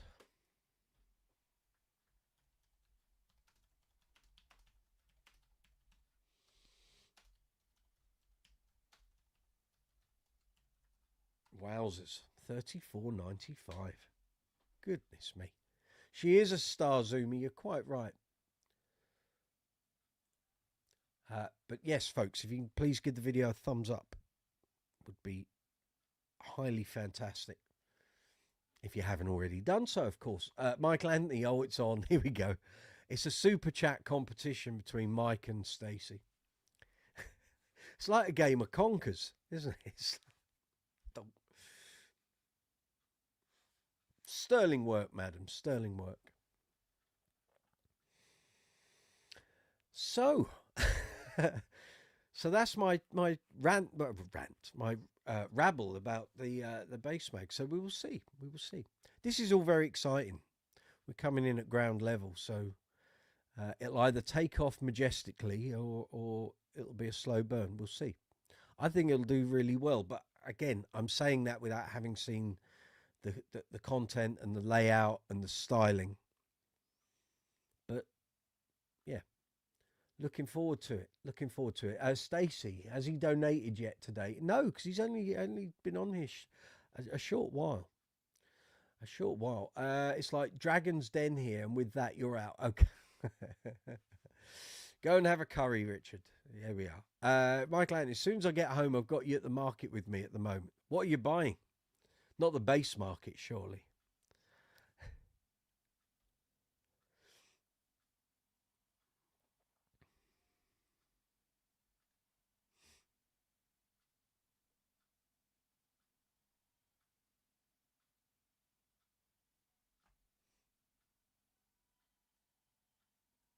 So let's have a look at the exhibitors list, shall we? Oh, there's a live stage at the show next week. Who's on there, I wonder? Oh, it just says sponsored by Allianz. So I don't know who's on. Okay, that's not great. Exhibitors, well, I mean, it's a huge list, isn't it? And it's as much guitar-based stuff as it is bass stuff. So, well, a lot more. But like I say, a lot of the retailers who stock and sell multiple brands have all of them listed on here. So here's a anyone wants to check it out. This is the exhibitors list for next week's show. You're buying dinner, are you? Excellent. And what's on the menu tonight, Mike? We need to know these things. This is what drives the channel. What's being rustled up at Shea Anthony? Richard, whereas we're sponsored by Stacey and yes, yeah, hairdressing services.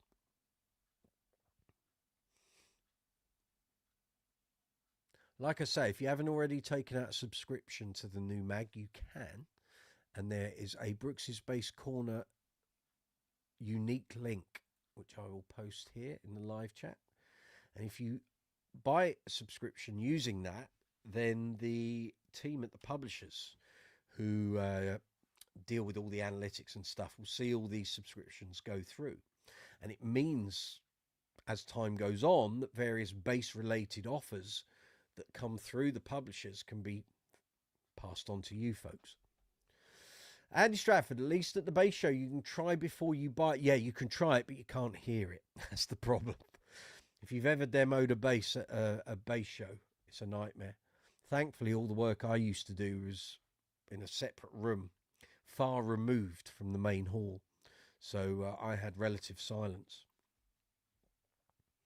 which was great because I'd literally go round. It was like supermarket sweep. I'd go round, get all the bits and bobs I needed, get them into the room, and then just start reviewing like crazy. So actually, most of the shows, when was that, 2013, 15, 16, 17, 18, 19, I didn't see a lot of what happened at the shows. There were a couple of live masterclasses and performances I'd go and see. But most of the time, I was tucked away in a little room, had sandwiches, bottles of pop and water, bit of chocolate here and there, bit of cake, because you need a bit of cake. And I would just review like crazy. I'd had all my rulers and thought I had the tape measure, the trusty tape measure for scale lengths. Phone charger, loads of paper, pen, laptop, and I'd write. So a lot of the stuff you ever read in Bass Guitar Magazine or Bass Player, if it was written by me, chances are a lot of it was done at the bass shows. And then we get stuff in through the calendar year that obviously wasn't available at the shows, and that would be featured in the mag. But a lot of the content, once the bass shows were up and running, as I say, as much as I possibly could cram in, we'd get done. And it worked. It was successful, you know. It's what kept the. I said to Joel, we haven't got to pay any courier costs because the gear's already here.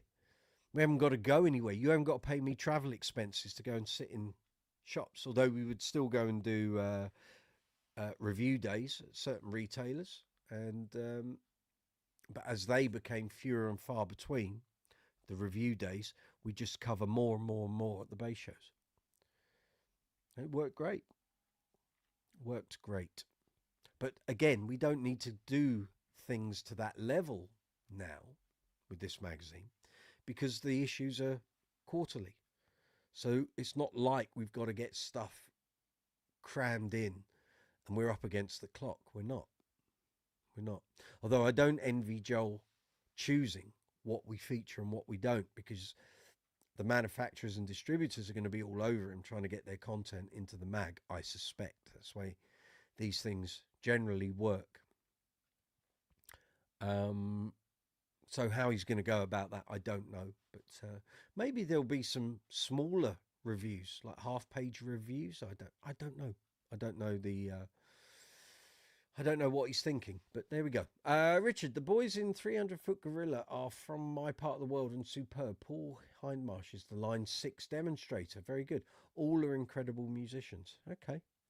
Well, Line 6 obviously a part of Yamaha now. So are they there next week? I don't know. They must be. I can't imagine they wouldn't be at the guitar show, which is the biggest national one, I think.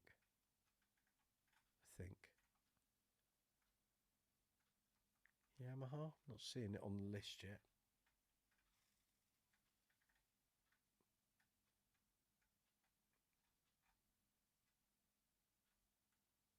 If I go, I'm very excited that Source Audio are there. But again, that might just be Source Audio because they're sold by some of the retailers that will be there.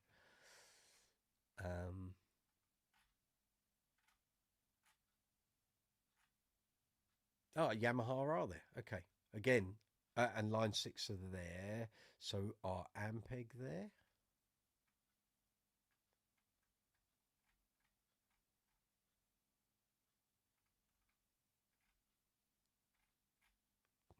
Don't know.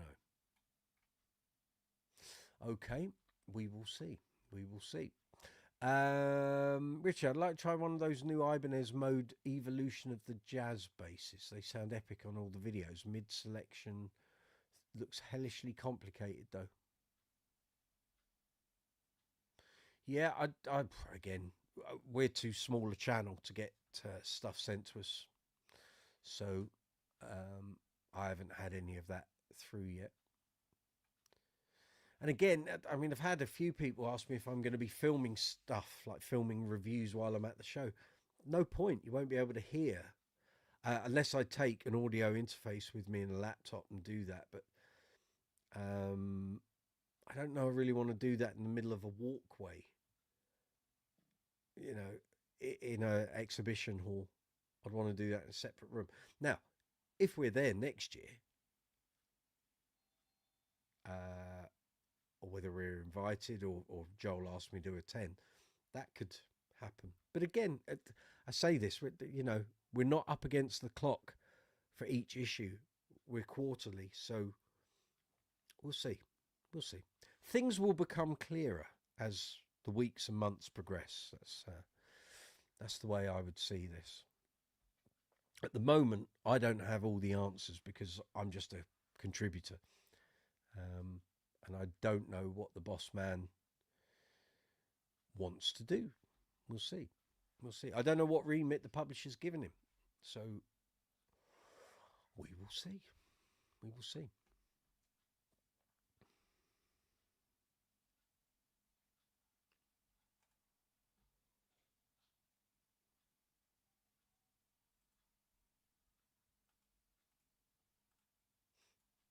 It is. Oh, goodness. 8:05. Time's rolling. Time's rolling. If you've got any questions about bass guitars, bass amps, bass effects, cleaning materials, strings, gig bags, great bass players, albums with great bass playing on, put your comments in the live chat window, press send, and we will respond to them as soon as we see them. Anyone looking to buy some new bits and bobs? We're now firmly past Christmas. We're getting near spring. And the stuff from NAMM should be appearing in the stores now. So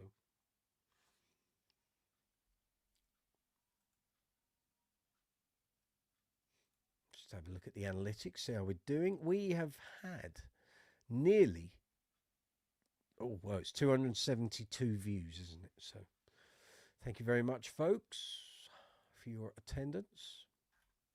Any extra subscribers? No. Okay.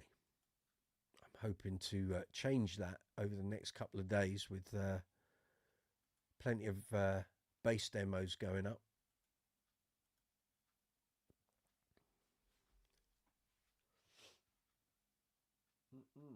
And as I said earlier, the stuff I've done for the mag, for this sample issue, will be here on the channel probably around the start of May. So basically, after 8 weeks of the content being up on the magazine website, I can then use it here on the channel. Talking of previous sale shopping, I used a set of those Sadowski silver strings today. They're the same as the Warwick ones, like the red labels. Okay, Sadowski used to do their own strings. Are you saying that Sadowski strings are now basically Warwick strings? That wouldn't surprise me, but I'm sure.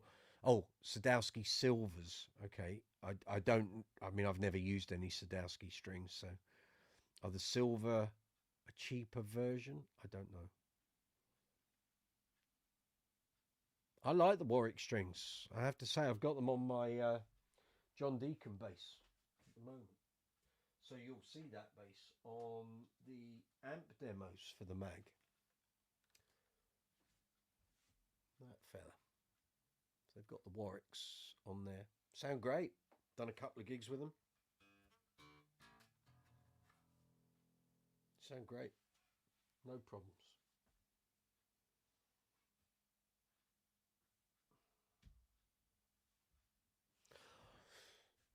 These ones are, yes, some windings, same winding, right? They were £13 a set. Oh, okay. Because if they're the same as Warwicks, you can get the Warwicks for about, well, depending on the gauge, for about £8. They were on THOMANN. They were on backs as well. I think they were closer to 9. Obviously not as good as the £3.52 sets, which are the 5 strings in a slightly heavier gauge, but you know, £8 for a set is fine. Gone are the days of getting piccatos at £5 a set, sadly.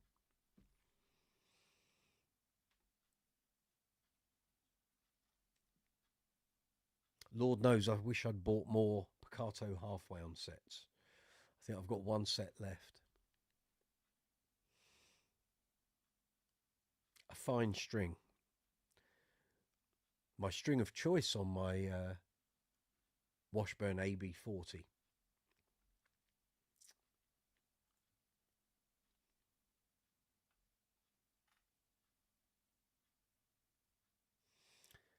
Don't forget to give the live chat a thumbs up, folks, if you'd be so kind. One of those is greatly appreciated. That thing really helps the video, pushes it through the algorithm. I don't know why, it just does. They just do. The more thumbs ups, the more comments, the more shares. Great for the channel, great for the videos, and that's what we're trying to do. It's all good. So also, now that the mag reviews are done, workbench videos. Got to get cracking on it because we're going to be having an extension going on here soon, and I'm not going to have a garage for the best part of about 4 or 5 months. So anything that I want to do workbench wise, I need to be cracking on and getting done in advance. So there's going to be some of those. So keep watching the channel. Make sure, well, I don't ask for people to subscribe. Obviously, it's a vanity metric, but if you do subscribe, you'll get notifications when I'm doing those workbench live chats. She had the pleasure of sorting out a status fretless the other week, made in 2007, which had the original half wounds still on the base. Half wounds are great. Half wounds are great. I love them.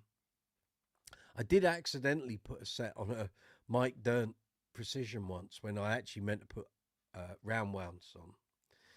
And I got about 4 gigs in and I was thinking, these strings have really died really quick. And I realised I went back to the pack that was in the case and I'd put on a set of half wounds, which wasn't the idea. I was thinking, these are a little muted compared to the set that were on before. Yeah, you put half wounds on, you dope. They were in the same packaging. It was written in black writing on a dark background, half wounds. It's like, you've put the wrong ones on. But yes, half wounds are to be enjoyed. Road Sounds versions are called pressure wounds, not cheap. Other companies do their own half wounds. GHS do pressure wounds, which are on the GNL LB100. But if you get a little hacked off with the brightness of round wounds and you don't want to go for the full flat wound experience, then I certainly advise checking out some half wounds or whatever manufacturer you prefer, their variation of those. 9 thumbs ups thus far. This is the, I don't get it. We get hundreds of views every week, but the thumbs ups just don't equate. A lot of the views are people coming through on the shorts feed, the vertical stream feed, so they won't. They literally see the video and dive off. But thumbs ups, folks, very important, please.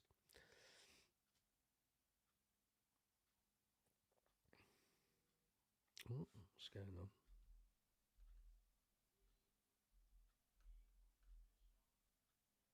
Any more questions for Joel?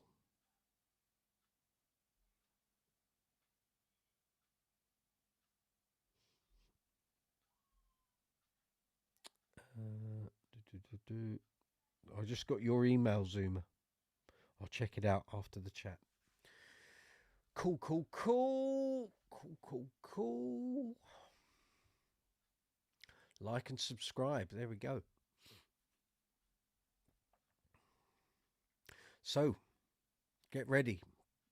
Strap yourselves in, folks. It's going to be a lively week in terms of content here on the channel. So there's going to be shorts, there's going to be long form, there might be some impromptu lives.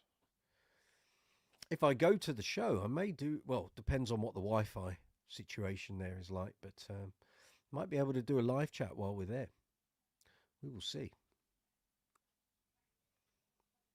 Go and find some friendly faces on the exhibitors' stands.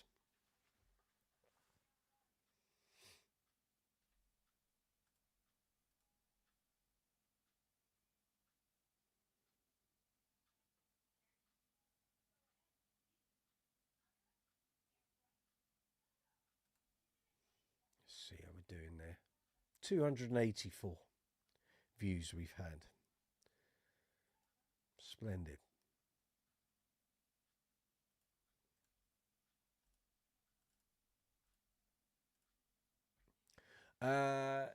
Zuma, it's your niece at a jazz festival.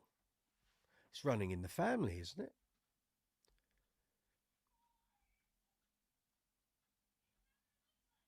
Is this the one that you were sorting out a better bass for? You were talking about it a couple of weeks, could be a couple of months. Was it just before Christmas? You were talking about your niece and a bass. Or did she have a bass that you thought was... George Iliadis, good to see you. Or were you talking about a bass that she had that was better than the one you had? I can't remember. Remind me, Zuma.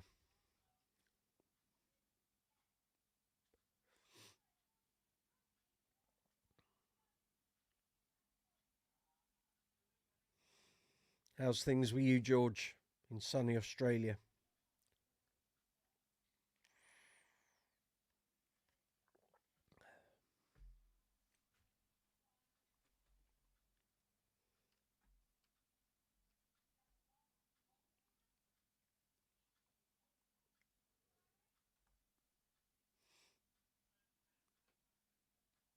So if you got any questions you want me to fire at my my editor, I keep wanting to say new editor, but he's not. He's the same editor I've had for 14 years. I'm going to be doing a Q&A with Joel McIver, the editor of the new Bass Mag, The Bassist, here in the UK, later this week. It might be like an episode of the two Ronnies, me and him, but should be good. Should be good. Zuma, she's doing great. Yeah, I mentioned that her Fender custom shop jazz bass had a super thick neck and she should sell it. Yes, I remember now. Yes, you're right. DG311, do I have any pets? Yes, several. Not sure what that's got to do with bass guitars, though. Do I play bass guitar? Well, I hope so. I've been doing it for 39 years. So, yeah. 4,500 gigs under my belt. So,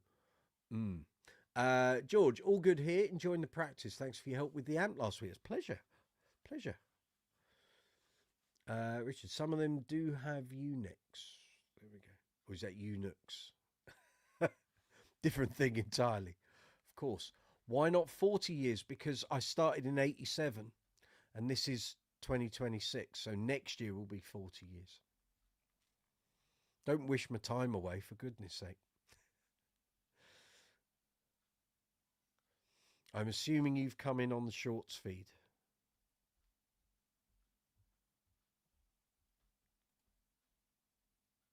Oh, maybe not. Maybe not. Maybe you're on the long form feed. Okay. Most famous band you have met? Queen. That's fairly famous. A friend of mine is Don Airy, who plays for Deep Purple. Not met any of you two. Met Jimmy Page, Led Zeppelin. How's that? Is that famous enough for you? Duran Duran, John Taylor, Don Brown.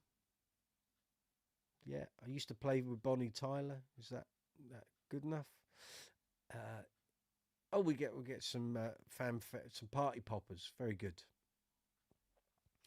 Yeah, if you check the channel out, you'll be able to find a load of interviews that I've done over time. So, yeah.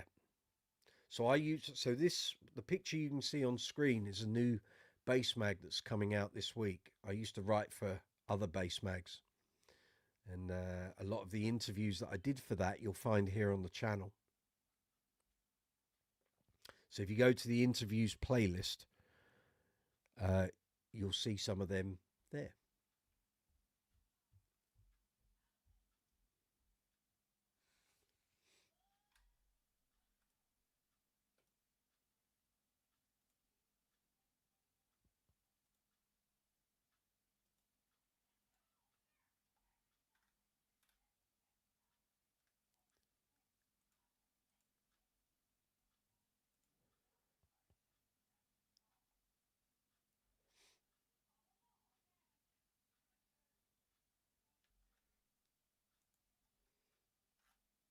There we are. So if you've got any questions, bass guitars, bass amps, bass effects, bass strings, amount of emails and messages I get on the community tab asking about strings. It never, it's the topic that never dies. It's great. It's great. I'm always happy to answer them because there is no definitive answer. And I always love it when beginners go, what bass string should I buy? It's like, well, I can tell you something to just buy, but over time you'll find your tastes change. The basses you've got will sound better with different strings, different brands, different materials, different windings, different gauges. You have to take all those things into consideration, and you will only learn that with experience. There's no fast track for it.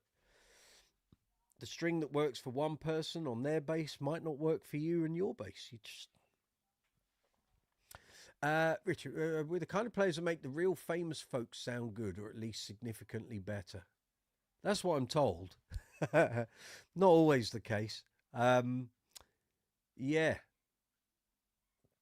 Michael Anthony, you mentioned while I was in the store that Music Man had a neck through model. They did, and I think they discontinued it quite quickly. They only made a very limited number of them. Would you say that there's slight risk with not being able to fix neck relief issues with a neck through? You can fix neck relief issues. As long as it's got a truss rod in it, you can. The only basses that tend not to have truss rods were graphite-necked instruments, and even those, certainly Statuses, ended up having truss rods fitted, I think from about mid-2000s. It was an option.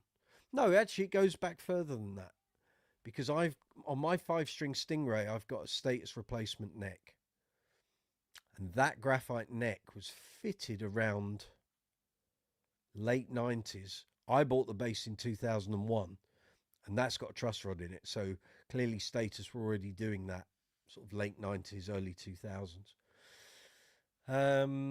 just so that people could have some relief if they wanted it. But I never found any of the Statuses I had with graphite necks needed to have truss rods. I was always very happy not having one. Yeah.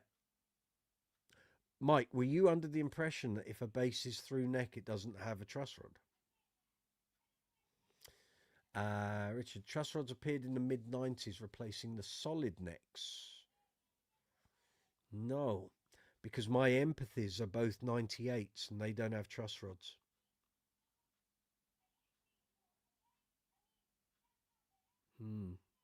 No, I think the truss. Couldn't even tell you. Rob would know. I think it was around like 99, 99, 2000, 2001 when those started happening. Because, like I say, the empathies, I've got two. They're both 98s. They don't have truss rods. So it'd be interesting to see what the point that changed. And even then, I think it was a custom facility. I think you could have one if you wanted one, but there wasn't necessarily the case that they were fitted with them. I'm not sure. Did King bases have them? So the first King base was 2021. I don't remember the early ones of those having truss rods, but again, I could be wrong. I haven't got an early King base, so I wouldn't know. Must have been when the S2 Classic, well, that would tie in. So Empathies went around 2000, 2001. King bases came out, S2 Classics came back. So yes, that's probably about right. When they were overhauling, and I think also this would tie up with when they were, there was that period in the late 90s when they were becoming part of the Trace Elliott deal that went to Cayman and then got passed to Gibson. And again, I don't know the full story there, whether Rob bought them back out or whether they weren't part of it. I don't know. But there was always that symbiosis between Trace and Status.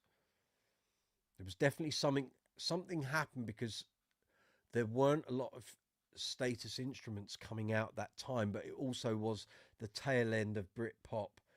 Late 90s was not a prevalent Status time until the King basses started appearing. Michael Anty, my BC Rich Seagull guitar is neck through and I've adjusted the truss rod. Oh, okay. I was just wondering if you were under the impression that if something was neck through, it meant it didn't have a truss rod, which isn't the case. All my neck throughs, apart from my graphite necked through necks, all the other through necks I've got truss rods. We've put that to rights. Well done, folks.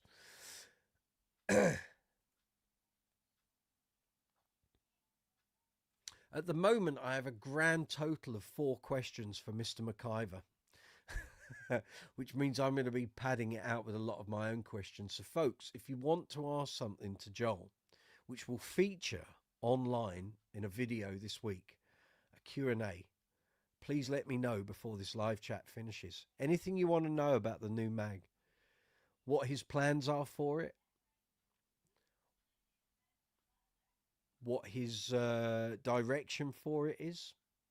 I have seen people post on Bass Chat that they're hoping it doesn't become metal focused, which I would agree to a certain extent. Certain issues were going that way.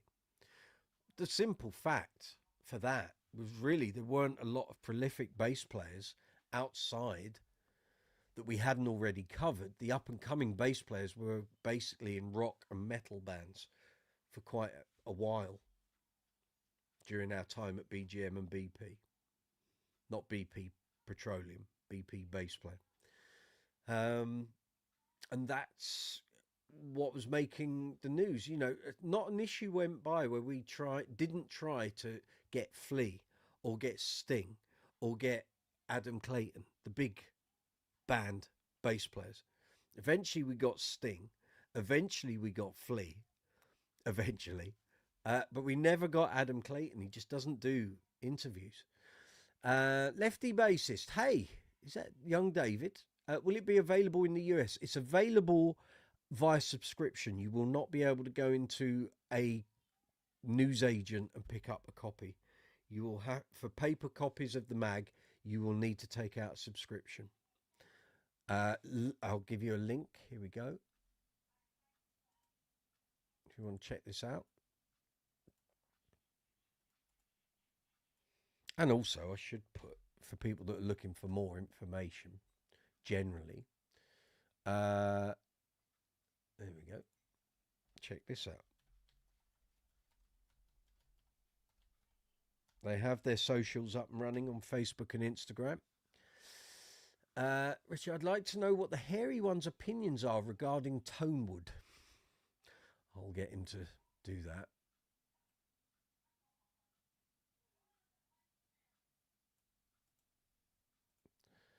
I'm not sure you'll get a considered response, but I'll ask him.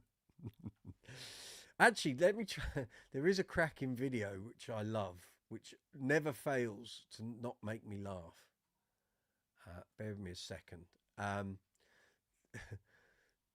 One watch and the complete look of a rabbit in headlights. Let me just, if it's quick and easy for me to get to. Just bear me a moment. This is a belter. There's not a time when it hasn't made me laugh, but see if I can find it. Here we go. It's a classic.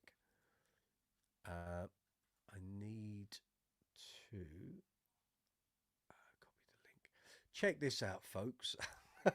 If this isn't a man lost, I don't know what is. But anyway, click on that and enjoy yourselves. It's great.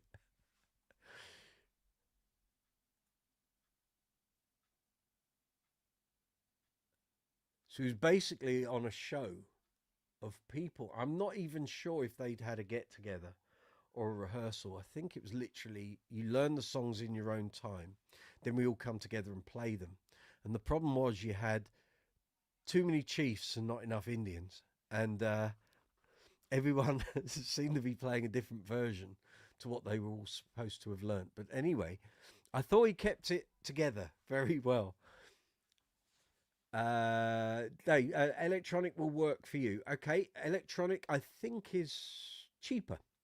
So there's a cheaper subscription there for you. Richie, it's always a divisive question. There is no doubt an element of tone wood and what woods deliver to a bassist tone. However, I have been at Bernie Goodfellow's workshop and seen a bass that with a different circuit in had all sorts of sounds and tones. You put Bernie's circuit in and it sounded like a GB, but it wasn't made like a GB or the woods. So I know the fact that some circuits completely can override the performance and the character of tone woods. Having said that, there are other basses where the tone woods are completely what the bass is about, and the circuitry and the pickups are literally just amplifying what that bass is delivering. So I think there are pluses and minuses, and there are different ways of looking at it. But, you know, to hear a GB circuit completely override a bass's character, that kind of showed me, A, how good a circuit that was. But on the flip side, do you want your circuit totally overpowering what your bass's voice might be? That's the sort of flip side of it.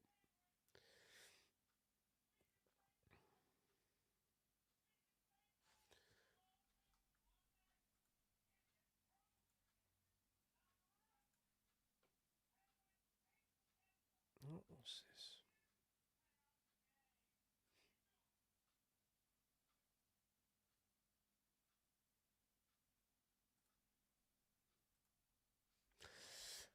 You agree entirely. Thank you very much. For example, Status Walnut tone block always sounded better with the tone block in the back. Yes. Agreed. The statuses I've played that were of that level that didn't have a tone block were quite spiky in their delivery. There was no smoothness, and no amount of EQ fiddling would give it that sort of rounded quality, which I always wanted in my empathies. Every status I've ever played that had a walnut tone block, I could dial in any tone I wanted, and I wasn't always thinking, I wish I could warm it up a bit. I wish I could sort of take off those transient highs. As long as it's got the tone block, I'm laughing, really. Especially if it was a mahogany instrument. The tone block just takes off that bark. But if you don't have the tone block, you've just got a barky status. That's the way it's going to be. Michael Anthony, $19.99. Fabulous.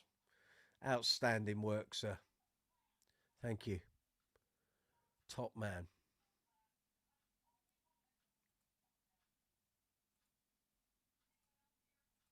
Thank you very much, sir.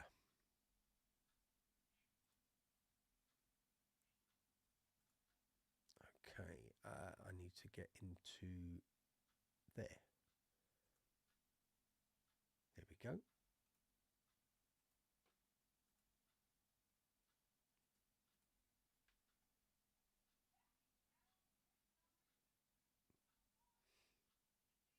Cheers, Mike. Let's do a little reply here.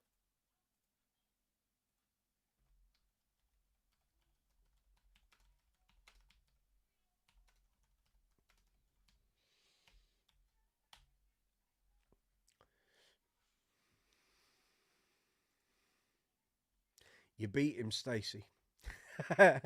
You beat him.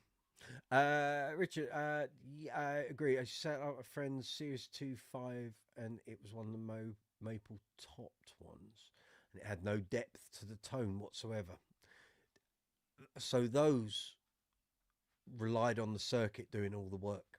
If you have the tone block in there, it just rounds off the whole tone, which the circuit will then amplify. But if you haven't got that tone block in, it is just a spiky, aggressive sounding status, which is no bad thing if that's what you want. But if you want a bass that covers lots of different tones, and especially in a band setup, your nemesis, yeah. If you want a bass that covers a lot of tones within a band, then that tone block is going to make all the difference. I know I've seen people play on gigs with statuses that didn't have that, and they sound great when they're soloing and playing by themselves. You put them in a band, there's no warmth, there's no depth to the tone. Mids is where it's at, but if you haven't got that tone block, it's just going to be high, gnarly mids, as opposed to you want some of that lower end, which is what gives you the projection. I'm not talking bass end, I'm talking low mid frequencies. That mid boost switch on the empathies is what, that's its get out of jail card. Weirdly though, for years I play in a covers band or a couple of covers bands, and I would always have the mids turned on and boosted, and then it's a case of picking the frequency. When I use that bass with Uncle Funk, I have to have the mids off. It's too much. It's too much. It doesn't sit in the band mix well. As soon as I take the mids off, it found its place. So it's funny. Again, I've always said, different bands, you've got to find where the bass you're going to use sits in the frequency range. And it's not always the same. You can use the same bass, but in different bands, different guitars, different amplification, how people play, how the drummer has his drums tuned, all those things. It's no one size fits all.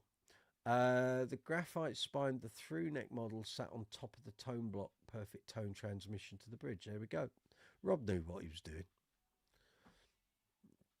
It is. It's coming up to 25 to 9 here in London. We'll do another 25 minutes. If you've got any questions, anything you want to ask, you want to put your question forward for Mr. Joel McIver, editor of The Bassist, previous editor of Bass Guitar Magazine and bass player, biographer to the stars,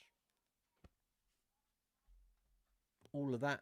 If you put your question in the live chat, I will collate them and present them to him when we do a Q&A on Thursday. And I will film it and, film it. I'll be recording it here on this PC and putting it up as a video on the channel. For a funk band with loads of players, you need the scooped sound. No, that's kind of, yes. But in Uncle Funk, I don't want a scooped sound. I don't. I want a fairly smooth projected top end, and a mid boost is not the way for that. But I don't have the tone scooped, I just have it flat, and I don't really add a lot of bass or treble EQ. I did it for a while when we were doing the bass string experiment, and I'd been using the GB before, or pair of GBs for a while, and then I was using the Empathy, and I just automatically went to my favorite tone for that bass. And I realized after about 3 gigs, it was like, that ain't fitting. It's too much with all the other instrumentation that's going on. And I thought, no, you're going to have to go back to bass point here and just flatten the EQ, no boost, no cut, and just use both pickups on. Whereas I'd normally, or my usual tone is slightly prioritize the neck pickup, but without doing a full roll towards that. So I'll go to center detent and then just bias the neck pickup. No, I didn't. That wasn't working either. I had to go literally center detent on everything and just use the volume control. And that seemed to work well for the rest of the time that I've used it in Uncle Funk. It works. When we did Decades of Dance in August last year, it was the first time I'd used the Empathy for that. And on that, actually, there were a couple of tracks where the mid boost I needed. But again, trying to cover 5 decades of dance music is a lot for any bass to sort of cover the whole thing. So, but it did the job. So, you always play yours on flat as well. I never cut the mids when playing live. Uncle Funk's the first. It caught me by surprise. I've done a few gigs over the years where, when I've been depping, I've turned the mid boost off. But my preferred tone is with it on. But in some bands, how their frequency range is split amongst the instruments dictates what you can. I mean, I could play it with the mid boost, but it'd sound a bit horrible in their mix. So it's horses for courses, isn't it? It's you just got to find what fits. So we've had 326 views. Thank you, folks. Any new subscribers? Let's have a little look-see here. No new subscribers. Okay, that's all fine. Let's just check the stream health is good. We're going to the last 20 minutes. Yep. That's all good. Please give the video a thumbs up, folks, if you'd be so kind. Really helps to push the video, push the channel. Super chat facility is at the bottom of the live chat window. Super thanks, which exists on every single video here on the channel, is exactly the same as super chat. It's just always there on every video. You don't have to be in a live chat to do it. Please leave comments either now or after the event, and feel free to share the live chat out to social media and associated bass platforms. That's not a pair of shoes, by the way.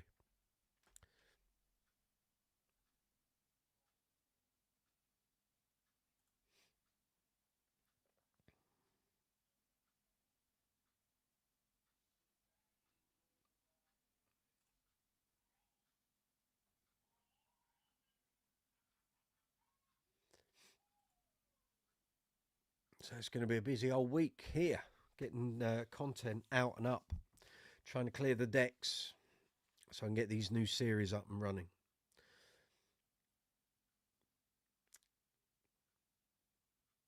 I was hoping to get a demo up today, but because we're doing the live chat, it would conflict. So conflict within the algorithm.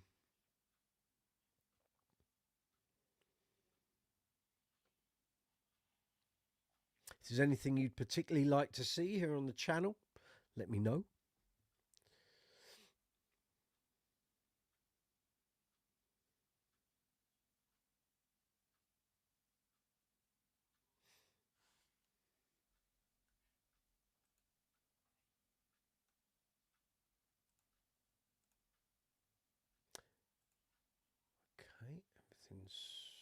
Pretty good.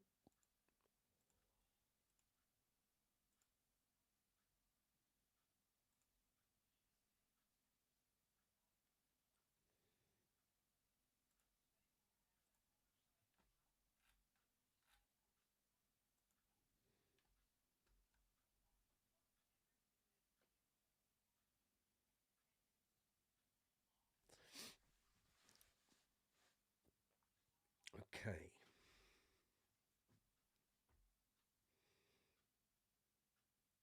I'll be doing the timestamps for this video.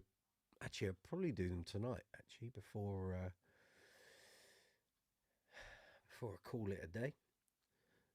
So if you are watching this after the event, if you go into the description box, you'll find timestamps for everything we've spoken about tonight, or I've spoken about, you guys have messaged about.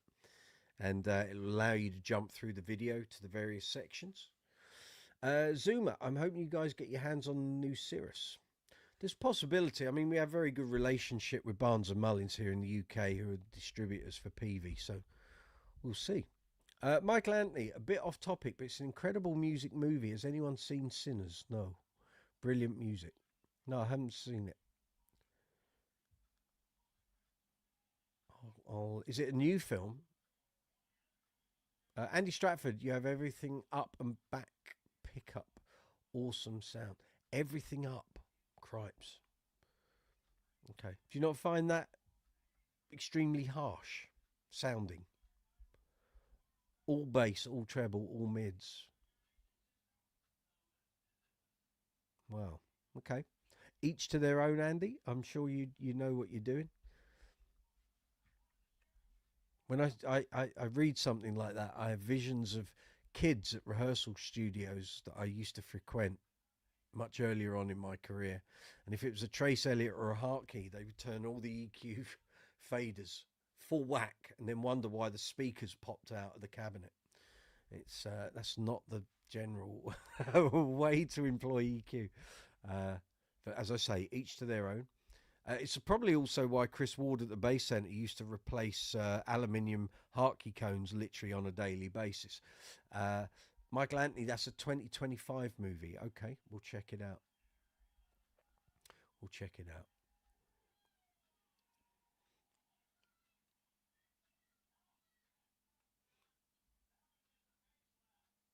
I'm intending to pop in and see young Barry Morehouse at the Bass Centre in a couple of weeks' time. I'll deliver his Neil Murray basses back to him because I'm going to be going past that neck of the woods. So I'll have a chat with him, hopefully, if he's there, and see if we can get him on here for either a Q&A or a live chat. It'd be great. It's easier, actually, if I'm there with him. I can guarantee he'll get on technologically, but we'll see. We'll see. Haven't seen him for quite, well, blimey. I haven't seen him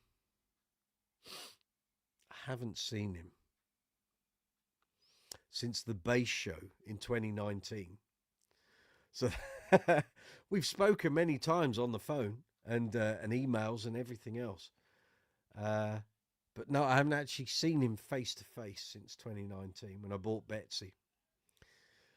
There, doesn't time fly? Just a bit. Just a bit. And this, well, here we are, 2026. It's almost 10 years since Bass Guitar Magazine went to Future Publishing. That 10 years has flown. Like, that feels to me like about a year or two ago. Crazy. That was a time. I tell you, we were so flat out with the mags back then. Literally. And I do remember Joel ringing me. I'd just come out of a band rehearsal. And he rang me. He said, he left a voicemail. Can you ring me immediately? It's very urgent. I rang him. I said, what's up? What's the problem? He said, we've just been bought out. Do not write anything. Don't finish anything. Don't do anything until I tell you. I was like, oh, okay. He said, because I don't know how this is going to go down. We don't know. But all I know is the publisher has sold to Future Media or Future Publishing. And we don't know if they're going to carry on the mag or whether they even want me as the editor. Or he said, so just stop writing. Anything I've asked you to write, don't finish it. Just don't do anything until I tell you. And over a couple of weeks, it all sorted itself out. And we had new contracts and new ways of working. And we got it all up and running, and we carried on, didn't we? It was all good. Zuma, since Michael mentioned a movie, I'll go off topic as well. I re-watched Escape from New York last night. Still awesome. I've not seen that in years. I mean, really years. I might need to check that out. It's got a great score as well. Excellent. Actually, anyone that's got Amazon Prime here in the UK, there's a Jaco Pastorius gig live at Montreal Jazz Festival is up. Just go into Prime, search for Jaco, and it'll appear. Stumbled across it last night. Very good. A little flowery in parts for my ears. I can't. Some of it I'm fine with, and some of it is just like out there. It's not my realm. But it's Jaco, isn't it? So it's worth watching. I didn't really particularly enjoy sort of the 8-minute bass clarinet solo. That's kind of was a bit wasted on me. I'm not a jazzer to that extent, really. But anyway, worth a watch. Worth a watch.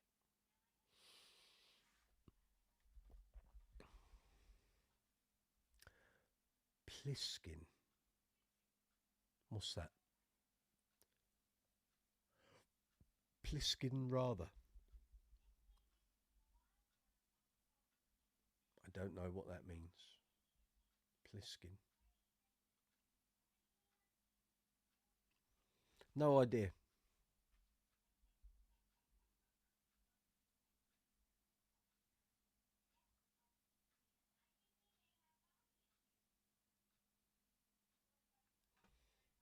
I don't know what that's referring to, mate.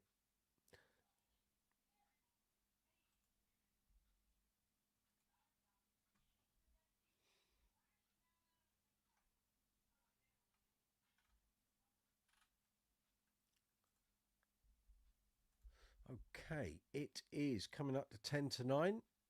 We'll call it a day at the top of the hour.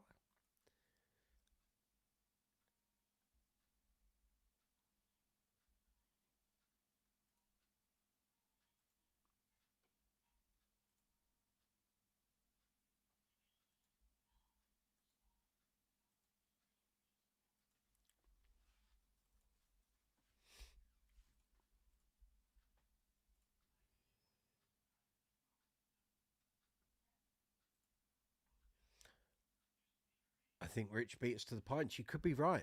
I've got a couple of nice pints of cider waiting in the fridge, which might well be getting cracked open at the end of this live chat.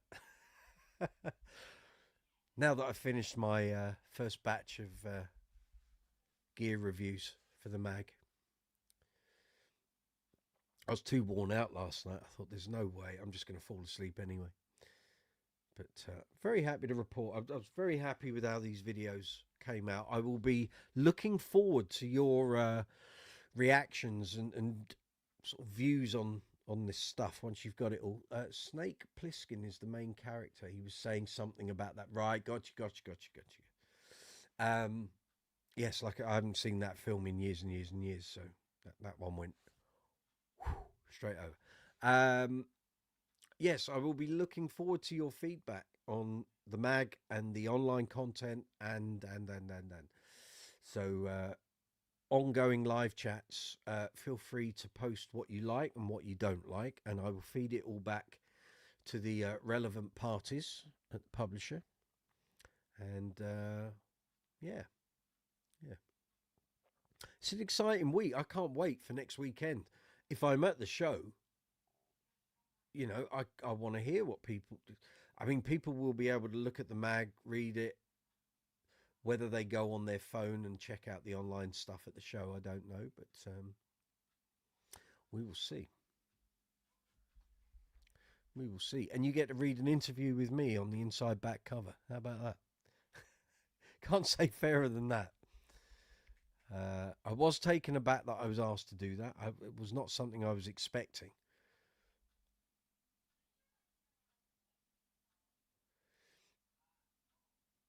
as I said to Joel, you sure anyone actually wants to read an interview with me? He said, you'd be surprised.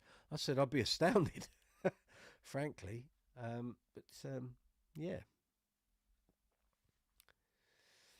it's there. I've seen the PDF. If it's changed since I've seen the PDF, then that's nothing to do with me. But yeah.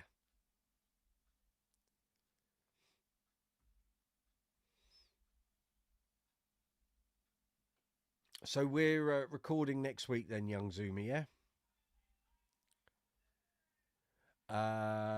Andy Stratford, digital version will have YouTube links. No, the magazine doesn't have a YouTube channel. Uh, Interviews, I don't think any interviews are going to be online, as far as I'm aware. I don't know if that's true or not. Bass reviews and amplification reviews are what I have done. Uh, all of this, all the online content will be housed on the magazine website, I guess. In fact, let's just have a little look there, shall we? Let's see if I'm either they'll have a place for the online content and it's not live. There it is. Or they haven't. Well, I know they won't have all my videos up there because only 2 of them went to Joel. Well, one went Friday, one went yesterday, and he hasn't downloaded them. So, okay, no, definitely, there's nothing there at the moment. There's nothing there yet. We'll see how it all transpires.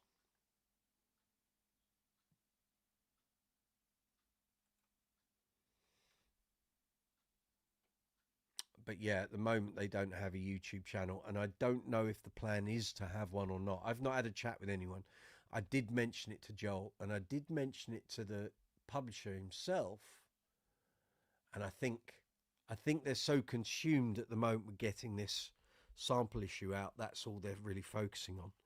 But in my mind, it makes every sense to have a YouTube channel. The problem is whether the guy dealing with the socials wants that workload.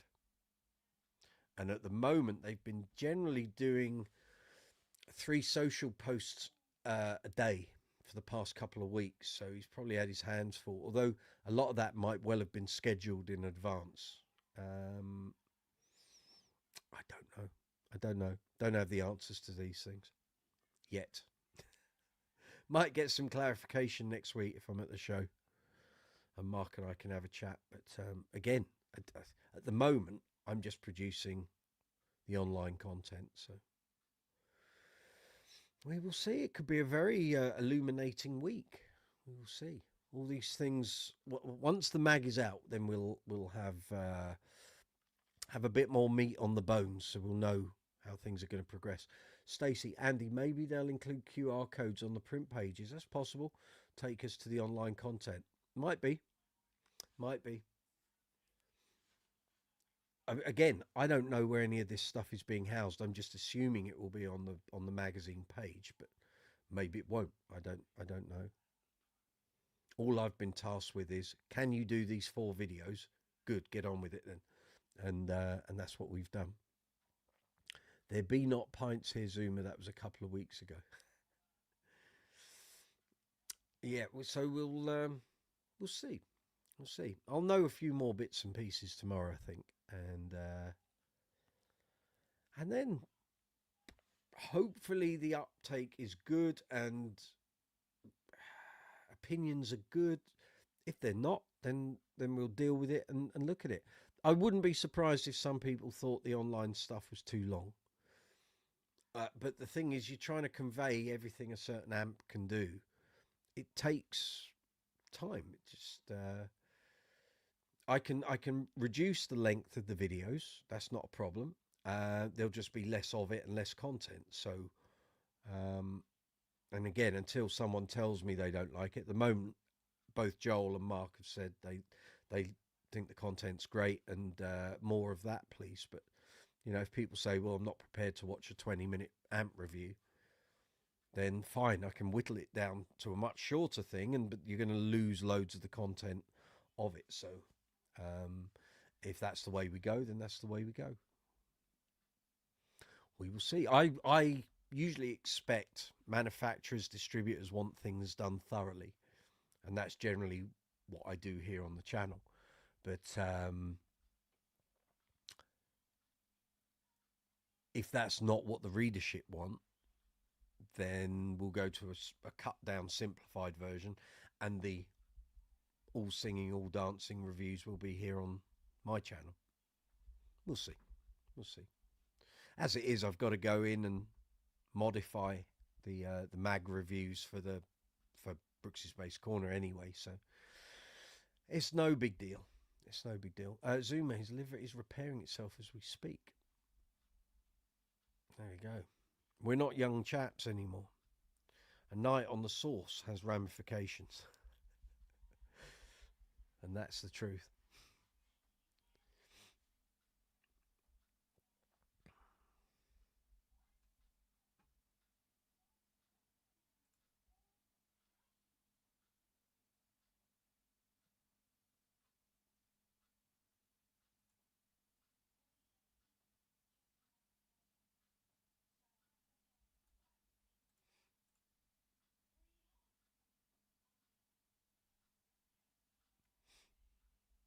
Okay, folks, it's coming up towards 9 o'clock. Thank you very much for your attendance. It's been a pleasure and an honour. We will see how things pan out this week. We'll be back here for a live chat on Sunday, but there may well be impromptu live chats this week. I'll try and fit them in, but as I say, the mag reviews are done now, and I can get back into get my hands very dirty on the channel, of course. So thank you very much. Thank you for all the likes, all the comments, all the shares. Excellent stuff. Thank you for all the super chat contributions. As always, fabulous stuff. Well done, folks. I always say it gets plowed straight back into the channel. So when the VIDIQ subscription appears, that's be paying for that. Got pedals to sort out, stuff on the workbench. It's all go, go, go. So it's all going to be good. Demos will be going up. First one tomorrow. I don't know what time yet. I need to look into the analytics, see what the analytics are saying in terms of posting time. But we will get there. We'll get there. Anything regarding the magazine, just keep watching the community tab. I said this last week, and I felt like it fell on deaf ears. So if you follow Instagram or Facebook for the channel, that's great, fabulous. Thank you. Do that. But I've always been perturbed with Facebook and Instagram's inability to post stuff that I post to the people that need to read it in a timely fashion. Too many times I've posted things and it doesn't appear in people's feeds for days afterwards. By which point, the thing I was posting about is long gone. If it's like string deals, you've missed them. They've all gone. So now, if I've got stuff that's sort of timely and I think you need to know about it or whatever, it goes on the community tab part of this channel. So in order to get those posts, you need to be subscribed. That's just the way the mechanics of YouTube work. I'd rather you didn't have to subscribe. I think YouTube would work better if we didn't have subscribers, but that's not the way it works. But if you subscribe, every time I post on the community tab, you get those messages. So that's the best way to keep up with things sort of up to date. So on that note, as we approach 9 o'clock here in the UK, thank you very much. This was Live Chat 154, Live Chat 155 next Sunday, of course. I am going to end, so let's just get rid of that. There we go. Right. On the vertical feed, there will be a graphic there very shortly. There, somewhere there. On the desktop version, it's going to be right here. There. So I'm going to put a link through to the Bass Reviews playlist. If you want to check out the reviews that are here on the channel, those thumbnails will take you straight through to the Bass Reviews playlist. Enjoy. There are loads of videos there, loads of basses I've covered, more being added as we speak. So enjoy the Bass Reviews playlist. I'll see you next Sunday, folks. Take it easy. Have a great week.